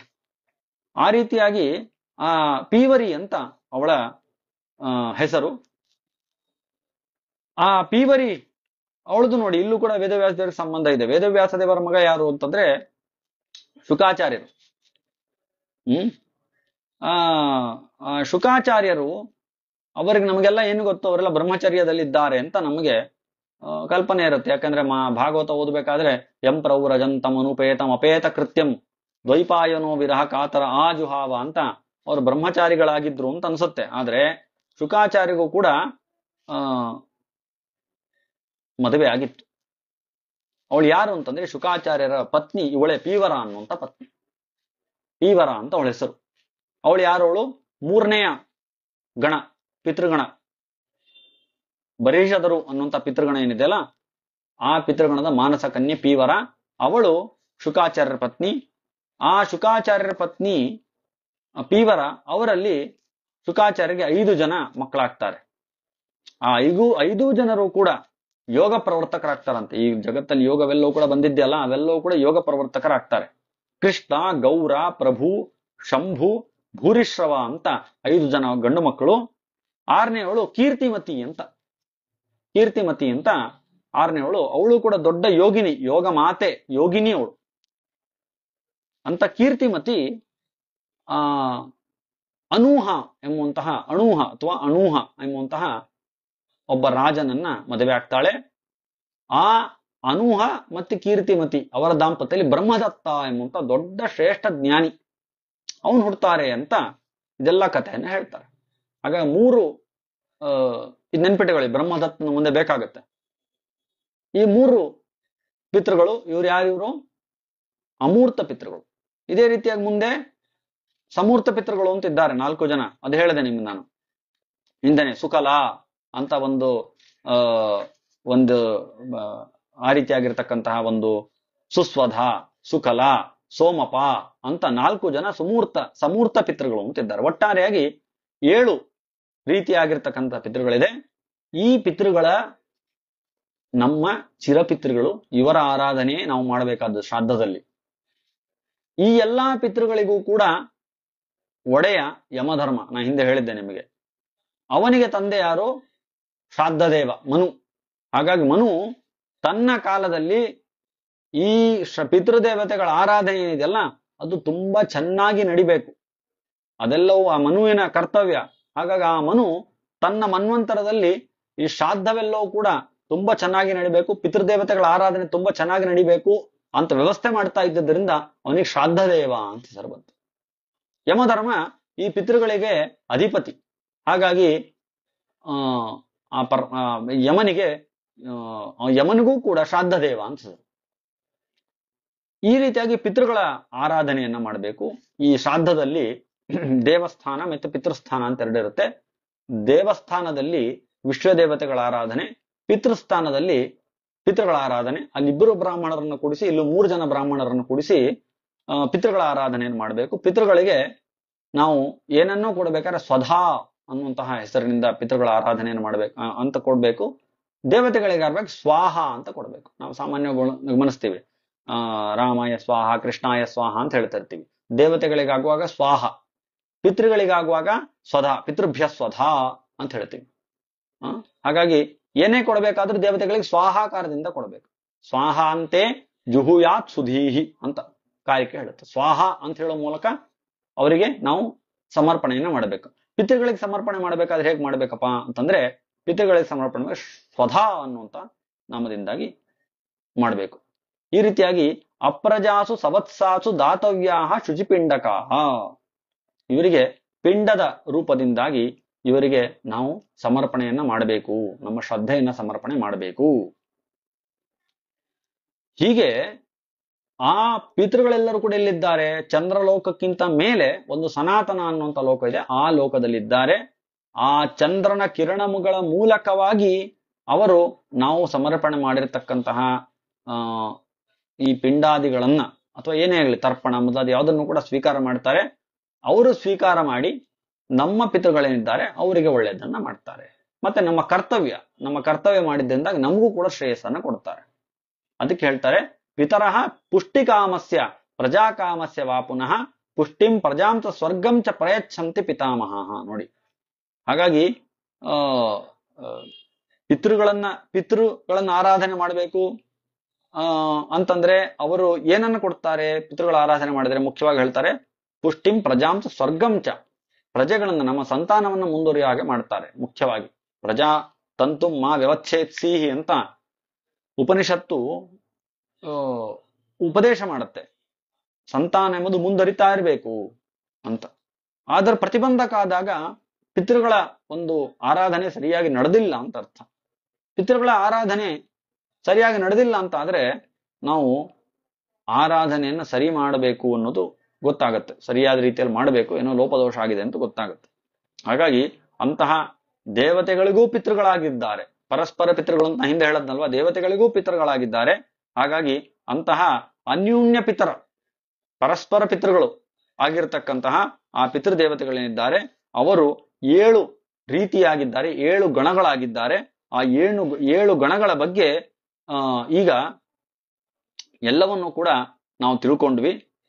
ಸರಿ, ಇದನ್ನೆಲ್ಲವನ್ನೂ ಕೂಡ ಹೇಳಿದ್ಯಾರು ಅಂತಂದ್ರೆ ಸನತ್ಕುಮಾರ ಮಹರ್ಷಿಗಳು ಮಾರ್ಕಾಂಡೇಯ ಮಹರ್ಷಿಗಳಿಗೆ ಹೇಳಿದ್ದು. ಮಾರ್ಕಾಂಡೇಯ ಮಹರ್ಷಿಗಳು ಹೇಳ್ತಾರೆ, ನಾನು ಸನತ್ಕುಮಾರರಿಂದಾಗಿ ಎಲ್ಲಾ ಜ್ಞಾನವನ್ನು ಪಡೆದೆ. ಅಷ್ಟೇ ಅಲ್ಲ, ಈ ಪಿತೃದೇವತೆಗಳ ಪ್ರಸಾದದಿಂದಲೇನೆ ನನಗೆ ಈ 7 ಕಲ್ಪಗಳ ಒಂದು ಜೀವನ ನನಗೆ ಸಿಗ್ತಾ ಇದೆ. ಸಪ್ತ ಕಲ್ಪಾಂತ ಜೀವನ. ನಾವು 60 ವರ್ಷ ನಮ್ಮ ಷಷ್ಠಿ ಪೂರ್ತಿ ಶಾಂತಿಯನ್ನು ಮಾಡಬೇಕಾದ್ರೆ ನಾವು ಅಶ್ವತ್ಥಾಮ ಬಲಿರ್ವ್ಯಾಸ ಅಂತ ಹೇಳಿ ಚಿರಂಜೀವಿಗಳು ಅಂತ ಯಾರಿದ್ದಾರೆ ಅಥವಾ ಚಿರಜೀವಿಗಳು ಅಂತ ಯಾರಿದ್ದಾರೆ ಅವರನ್ನ ನಾವು ನೆನೆಸ್ಕೊಳ್ಬೇಕು ಅಂತ. ಅಥವಾ ನಮ್ಮ ಪ್ರತಿ ವರ್ಷವೂ ಕೂಡ ನಮ್ಮ ಹುಟ್ಟಿದ ಹಬ್ಬ ಅಂತ ಬರುತ್ತಲ್ಲ, ಜನ್ಮ ನಕ್ಷತ್ರ, ಯಾವ ನಕ್ಷತ್ರದಲ್ಲಿ ಹುಟ್ಟಿದ್ದೇವಲ್ಲ ಆ ದಿನ ನಮ್ಮ ಜನ್ಮ ನಕ್ಷತ್ರ ಹುಟ್ಟಿದ ಹಬ್ಬವನ್ನು ಆಚರಣೆ ಮಾಡ್ಕೋಬೇಕು. ಆಚರಣೆ ಮಾಡುವ ದಿನ ನಾವು ವಿಶೇಷವಾಗಿ ಹೇಳಬೇಕಾಗಿದ್ದು ಈ ಸಪ್ತ ಚಿರಜೀವಿಗಳ ಸ್ಮರಣೆಯನ್ನ ಮಾಡಬೇಕು. ಅದೇ ರೀತಿಯಾಗಿ 8ನೇ ಚಿರಜೀವಿ ಆಗಿರ್ತಕ್ಕಂಥ ಮಾರ್ಕಾಂಡೇಯ ಮಹರ್ಷಿಗಳನ್ನು ಕೂಡ ನಾವು ಅವತ್ತಿನ ದಿನ ಪೂಜೆ ಮಾಡಬೇಕು. ಮಾರ್ಕಾಂಡೇಯ ಮಹಾಭಾಗ ಸಪ್ತ ಕಲ್ಪಾಂತ ಜೀವನ ಆಯುರಾರೋಗ್ಯಮೈಶ್ವರ್ಯಂ ದೇಹಿಮೇ ಮುನಿಪುಂಗವ ಅಂತ ಪ್ರಾರ್ಥನೆ ಮಾಡಬೇಕು. ಸಪ್ತ ಕಲ್ಪಾಂತ ಜೀವನ, 7 ಕಲ್ಪದವರೆಗೆ ಅವರಿಗೆ ಆಯುಷನ್ನು ಕೊಟ್ಟಿದ್ದಾರೆ ಅಂತ. ಅವರಿಗೆ ಆಯುಷ್ಯವೇ ಇರಲಿಲ್ಲ, 7 ನಿಮಿಷ ಕೂಡ ಅವ್ರಿಗೆ 7 ವರ್ಷ ಆಯುಷ್ಯ ಇರಲಿಲ್ಲ. ಅಂಥದ್ದು 7 ವರ್ಷ ಆಯುಷ್ಯ ಇಲ್ಲದೆ ಇರೋರು ಅವರೇನ್ ಮಾಡಿದ್ರು? ಪಿತೃಗಳ ಒಂದು ಅನುಗ್ರಹದಿಂದ ಅವರು ಸಪ್ತಕಲ್ಪಾಂತ ಜೀವನ, 7 ಕಲ್ಪದವರೆಗೂ ಜೀವನ ಆಯ್ತು. ಅಂತಹ ಶ್ರೇಷ್ಠವಾದ ಅನುಗ್ರಹವನ್ನ ಪಿತೃದೇವತೆಗಳು ಮಾಡ್ತಾರೆ ಅಂತ ಸನತ್ ಕುಮಾರರು ಮಾರ್ಕಾಂಡೇಯ ಮಹರ್ಷಿಗಳಿಗೆ ಹೇಳ್ತಾರೆ. ಹೇಳಿ ಇದನ್ನ ಮಾಡಿದರೆ ಯಾವ ರೀತಿಯಾಗಿ ಮಾಡಬೇಕು ಅಂತೆಲ್ಲ ವಿಶೇಷವಾಗಿ ನಿಯಮಗಳನ್ನು ಹೇಳ್ತಾರೆ. ಅದೇ ರೀತಿಯಾಗಿ ಯಮ, ಸೋಮ ಮತ್ತೆ ಕವ್ಯವಾಹನ ಅಂತ ನಾವು ಪಿಂಡವನ್ನ ಕೊಡಬೇಕಾದ್ರೆ ವಿಶೇಷವಾಗಿ ಗಮನಿಸಬೇಕು. ಯಮನಿಗೆ ಮತ್ತು ಸೋಮನಿಗೆ ಮತ್ತು ಕವ್ಯವಾಹನ ಈ 3 ಜನರಿಗೆ, ಈ 3 ಪಿತೃದೇವತೆಗಳಿಗೆ ನಾವು ಪಿಂಡ ಪ್ರದಾನವನ್ನ ಅಥವಾ ನಮ್ಮ ತರ್ಪಣಾದಿಗಳನ್ನ ಕೊಡ್ತಾ ಇದ್ದೇವೆ ಅಂತ. ಮತ್ತೆ ಪಿತೃಗಳಿಗೆ ಬೆಳ್ಳಿ ಏನಿದೆ ರಜತ ಅನ್ನೋದು ಬಹಳ ಇಷ್ಟ. ಹಾಗಾಗಿ ರಜತ ಪಾತ್ರೆಯಲ್ಲಿ ನಾವು ಬಡಿಸ್ತಾ ಇದ್ದೇವೆ ಅನ್ನುವಂತ ಒಂದು ಚಿಂತನೆ. ಹಾಗಾಗಿ ಈ ಪಿತಾಮಹ ಪ್ರಪಿತಾಮಹರಲ್ಲಿ ವಿಶ್ವದೇವತೆಗಳು ವಸು, ರುದ್ರ, ಆದಿತ್ಯ ಎಂಬುವಂತಹ 3 ರೀತಿಯಾಗಿರ್ತಕ್ಕಂಥ ವಿಶ್ವದೇವತೆಗಳು, ವಸುಗಳು, ರುದ್ರರು ಮತ್ತು ಆದಿತ್ಯರು, ಈ 3 ರೀತಿಯಾಗಿರ್ತಕ್ಕಂಥ ಪಿತೃದೇವತೆಗಳಿರುತ್ತಾರೆ. ಅದೇ ರೀತಿಯಾಗಿ ಯಮ, ಸೋಮ ಮತ್ತೆ ಕವ್ಯವಾಹನ ಎಂಬತಕ್ಕಂತಹ 3 ರಲ್ಲಿ ಇದ್ದುಕೊಂಡು ನಾವು ಪಿತೃದೇವತೆಗಳಿಗೆ ಆರಾಧನೆ ಮಾಡಬೇಕು. ಅದು ಚಿರಪಿತೃಗಳಿಗೆ ತಲುಪುತ್ತೆ ಅಂತ. ಆದ್ರಿಂದ ನಾವು ಈ ಪಿತೃಕಲ್ಪ ಏನಿದೆ ಇಷ್ಟು ವಿಸ್ತಾರವಾಗಿ ನಮ್ಮ ಹರಿವಂಶದಲ್ಲಿ ಇದು ನಿರೂಪಣೆ ಮಾಡಿದ್ದಾರೆ. ಯಾಕೆ ಮಾಡಿದ್ದಾರೆ ಅಂತಂದ್ರೆ ತಿಳ್ಕೊಳ್ಬೇಕಾಗಿರುವಂಥದ್ದು ಯಾವ ರೀತಿಯಾಗಿ ದೇವತೆಗಳು ನಮ್ಮ ಜೀವನದಲ್ಲಿ ಬರ್ತಕ್ಕಂತಹ ಯಾವುದೇ ಉನ್ನತಿ ಆಗ್ಲಿ ಅದಕ್ಕೆ ಕಾರಣರಾಗಿದ್ದಾರೋ, ಅದೇ ರೀತಿಯಾಗಿ ಪಿತೃದೇವತೆಗಳು ಕೂಡ ನಮ್ಮ ಜೀವನದಲ್ಲಿ ಆಗಬೇಕಾದ ಎಲ್ಲಾ ಉನ್ನತಿಗಳಿಗೂ ಕಾರಣರಾಗಿದ್ದಾರೆ. ಹಾಗಾಗಿ ಪಿತೃಗಳನ್ನ ನಾವು ಸ್ತೋತ್ರ ಮಾಡೋದು, ಅವರನ್ನ ನೆನೆಸಿಕೊಳ್ಳುವುದು, ಅವರನ್ನ ಸರಿಯಾದ ರೀತಿಯಲ್ಲಿ ಅವರಿಗೆ ಗೌರವವನ್ನು ಕೊಡೋದು, ಅದನ್ನ ಮಾಡಲೇಬೇಕು ಅಂತ ಹೇಳ್ತಾರೆ. ಹಾಗಾಗಿ ಇಲ್ಲಿ ಒಂದು ಮಂತ್ರವನ್ನ ಹೇಳ್ತಾರೆ. ಯಾವ ರೀತಿಯಾಗಿ ಪಿತೃಗಳನ್ನ ನಾವು ಪ್ರತಿನಿತ್ಯ ಸ್ತೋತ್ರ ಮಾಡಬೇಕು ಅಂತ ಹೇಳ್ತಾರೆ. ಅಮೂರ್ತಾನಾಂ ಸುಮೂರ್ತಾನಾಂ ಪಿತೃಣಾಂ ದೀಪ್ತ ತೇಜಸಾಂ ನಮಸ್ಯಾಮಿ ಅಂತ 7 ಮಂತ್ರಗಳನ್ನ ಹೇಳಿದ್ದಾರೆ. ಆ 7 ಮಂತ್ರಗಳನ್ನ ಪ್ರತಿನಿತ್ಯವೂ ಕೂಡ ಮನುಷ್ಯ ಪಠನೆ ಮಾಡ್ಬೇಕು. ಆ 7 ಮಂತ್ರ ಯಾರು ಹೇಳಿದ್ದು ಅಂತಂದ್ರೆ ಬ್ರಹ್ಮದೇವರೇ ಸಾಕ್ಷಾತ್ ಆ 7 ಮಂತ್ರಗಳನ್ನು ಉಪದೇಶ ಮಾಡಿದ್ದಾರಂತೆ. ಅಂತಹ 7 ಮಂತ್ರಗಳೇನಿದೆ ಅದನ್ನ ನಾವು ಪ್ರತಿನಿತ್ಯವೂ ಕೂಡ ನಾವು ಅದನ್ನು ಪಾರಾಯಣ ಮಾಡಿದರೆ ನಮಗಿರ್ತಕ್ಕಂತಹ ಯಾವುದೇ ರೀತಿಯಾದ ದೋಷಗಳಿರಬಹುದು ಅದೆಲ್ಲವೂ ಕೂಡ ಪರಿಹಾರ ಆಗುತ್ತೆ. ಪ್ರಜಾವೃದ್ಧಿಗೆ, ಸಂತತಿಗೆ ಪ್ರತಿಬಂಧಕವಾದ ಎಲ್ಲಾ ದೋಷಗಳು, ನಮ್ಮ ಉನ್ನತಿಗೆ ಪ್ರತಿಬಂಧಕವಾಗಿರ್ತಕ್ಕಂಥ ಎಲ್ಲಾ ದೋಷಗಳು, ಆ ಎಲ್ಲಾ ದೋಷಗಳು ಕೂಡ ಪರಿಹಾರ ಆಗಬೇಕು ಅಂದ್ರೆ ಈ ಸಪ್ತರ್ಚ ಮಂತ್ರಗಳು ಅಂತ ಅದನ್ನು ಕರಿತೇವೆ. ಆ ಸಪ್ತರ್ಚ ಮಂತ್ರಗಳನ್ನು ಹೇಳಬೇಕು. ಅಮೂರ್ತಿಮನ್ ಮೂರ್ತಿಮತಾಂ ಪಿತೃಣಾಂ ದೀಪ್ತ ತೇಜಸಾಂ ನಮಸ್ಯಾಮಿ ಸದಾ ತೇಷಾಂ ಧ್ಯಾಯಿನಾಂ ಯೋಗ ಚಕ್ಷುಷಾಂ. ಅಮೂರ್ತರು, ಸಮೂರ್ತರು ಅಂತ 2 ರೀತಿಯಾದ ಪಿತೃಗಳಿದ್ದಾರೆ. ಆ 2 ರೀತಿಯಾದ ಪಿತೃಗಳಿಗೆ ಯೋಗ ಚಕ್ಷಸ್ಸು, ಅವರ ಕಣ್ಣು ಯೌಗಿಕವಾದ ಕಣ್ಣು ಅವರದ್ದು. ಅಂತಹ ಪಿತೃಗಳಿಗೆ ನಾನು ನಮಸ್ಕಾರ ಮಾಡುತ್ತೇನೆ. ಇಂದ್ರಾದೀನಾಂಚ ಪಿತರೋ ದಕ್ಷ ಮಾರೀಚ ಯೋಸ್ತಥಾ ಸಪ್ತರ್ಷೀಣಾಂ ಪಿತುಶ್ಚೈವ ತನ್ನಮಸ್ಯಾಮಿ ಕಾಮದಾನ್. ಇಂದ್ರಾದಿಗಳಿಗೂ ಪಿತೃಗಳು, ದಕ್ಷ ಮರೀಚರಿಗೂ ಪಿತೃಗಳು, ಅದೇ ರೀತಿಯಾಗಿ ಸಪ್ತರ್ಷಿಗಳಿಗೂ ಪಿತೃಗಳು, ಅಂತವರಿಗೆ ನಾನು ನಮಸ್ಕಾರ ಮಾಡುತ್ತೇನೆ. ಮನ್ವಾದೀನಾಂ ಚಾಪಿ ಪಿತೃನ್ ಸರ್ವಲೋಕ ನಮಸ್ಕೃತಾಂ ತಾನ್ ನಮಸ್ಕೃತ್ಯ ಸರ್ವಾನ್ ವೈ ಪಿತೃಂಜಲ ಸಮುದ್ರಯೋ. ಮನ್ವಾದಿಗಳಿಗೂ ಕೂಡ ಪಿತೃಗಳು, ಎಲ್ಲಾ ದೇವತೆಗಳು ಇವರು ನಮಸ್ಕಾರ ಮಾಡ್ತಾರೆ. ನಕ್ಷತ್ರಾಣಾಂ ಗ್ರಹಾಣಾಂ ಚ ವಾಯುವಗ್ನಿ ಪಿತರಶ್ಚಯೇ ದ್ಯಾವಾ ಪೃಥಿವ್ಯೋಶ್ಚ ಸದಾ ನಮಸ್ಸೇಹಂ ಕೃತಾಂಜಲಿ. ದೇವರ್ಷೀಣಾಂ ಸಂಜನಿತೃನ್ ಸರ್ವಲೋಕ ನಮಸ್ಕೃತಾಂ ಸಂಧಾತೃನ್ ಸರ್ವಲೋಕಾನಾಂ ನಮಸ್ಸೇಹಂ ಪಿತಾಮಹಾನ್. ಪ್ರಜಾಪತೇರ್ಗವಾಂ ವಹ್ನೇ ಸೋಮಾಯ ಚ ಯಮಾಯ ಚ ಯೋಗೇಶ್ವರೇಭ್ಯಶ್ಚ ಸದಾ ನಮಸ್ಸೇಹಂ ಕೃತಾಂಜಲಿ. ನಮಃ ಪಿತೃಗಣೇಭ್ಯಶ್ಚ ಬ್ರಹ್ಮಣೇ ಯೋಗ ಚಕ್ಷುಷೇ ಅಂತ ಇದನ್ನ ರಾಕ್ಷೋಘ್ನ ಮಂತ್ರ ಅಂತ ಕರೀತಾರೆ. ಈ ಮಂತ್ರವನ್ನು ವಿಧಿಬದ್ಧವಾಗಿ ಹೇಳಿದರೆ, ಅದನ್ನ ಹೇಳಿದಾಗ ಎಷ್ಟು ಶ್ರೇಷ್ಠವಾಗಿರ್ತಕ್ಕಂಥ ಪುಣ್ಯ ಬರುತ್ತೆ ಅಂದ್ರೆ ಅವನು ಇಡೀ ಭೂಲೋಕಕ್ಕೆ ಒಡೆಯ ಆಗ್ತಾನೆ ಅಂತೆಲ್ಲ ಹೇಳ್ತಾರೆ. ಅಂದ್ರೆ ಅಷ್ಟು ಶ್ರೇಷ್ಠವಾದ ಮಂತ್ರ. ಹಾಗಾಗಿ ಇದನ್ನ ಪ್ರತಿನಿತ್ಯವೂ ಕೂಡ ಹೇಳಬೇಕು. ಅಥವಾ ಸಾಧ್ಯವಾಗದೇ ಇದ್ರೆ ಯಾವತ್ತು ನಾವು ಶ್ರಾದ್ದಾದಿಗಳನ್ನ ಮಾಡ್ತೀವಲ್ವಾ ಅವತ್ತಾದ್ರೂ ಇದನ್ನ ಹೇಳಲೇಬೇಕು. ಯಾಕಂದ್ರೆ ಇದನ್ನ ಹೇಳಿದ್ಯಾರು ಅಂತಂದ್ರೆ ಏತೇನ ವಿಧಿನಾಯುಕ್ತ ಶ್ರೀಬಲಾನ್ ಲಭತೆ ನರಃ. ವಿಧಿನಾಯುಕ್ತ. ಯಾರು ಹೇಳಿದ್ದಾರೆ ಇದನ್ನ ಅಂತಂದ್ರೆ ಚತುರ್ಮುಖ ಬ್ರಹ್ಮದೇವರೇ ಹೇಳಿದ್ದು. ಹಾಗಾಗಿ ಅವರು ಹೇಳಿರ್ತಕ್ಕಂಥ ಈ ಮಂತ್ರ ಎಲ್ಲರೂ ಕೂಡ ಹೇಳಲೇಬೇಕು. ನಾವು ಮಾತ್ರ ಅಲ್ಲ, ಇದನ್ನ ಋಷಿಗಳೂ ಕೂಡ, ಮತ್ತೆ ಗಂಧರ್ವರು, ಯಕ್ಷರು, ಕಿನ್ನರರು ಎಲ್ಲರೂ ಕೂಡ ಇದನ್ನ ಆರಾಧನೆ ಮಾಡಬೇಕು. ಬರೀ ಬ್ರಾಹ್ಮಣರು ಮಾತ್ರ ಅಲ್ಲ, ಬ್ರಾಹ್ಮಣರು, ಕ್ಷತ್ರಿಯರು, ವೈಶ್ಯರು, ಶೂದ್ರರು ಎಲ್ಲರೂ ಕೂಡ ಆರಾಧನೆ ಮಾಡ್ಬೇಕು. ಹಾಗಾಗಿ ಸಮೂರ್ತ ಪಿತೃಗಳು ಯಾರಿದ್ದಾರಲ್ಲ 4 ಜನ, ನಾ ಹೇಳದ್ನಲ್ವ ನಿಮ್ಗೆ, ಸುಕಲ, ಸುಸ್ವಧ, ಸೋಮಪ ಅಂತೆಲ್ಲ ಇದ್ದಾರೆ ಅಂತ. ಅವರಲ್ಲಿ ಒಂದೊಂದು ವರ್ಣದವರು ಒಂದೊಂದು ಪಿತೃಗಳನ್ನ ಆರಾಧನೆ ಮಾಡಬೇಕು ವಿಶೇಷವಾಗಿ ಅಂತ ಹೇಳ್ತಾರೆ.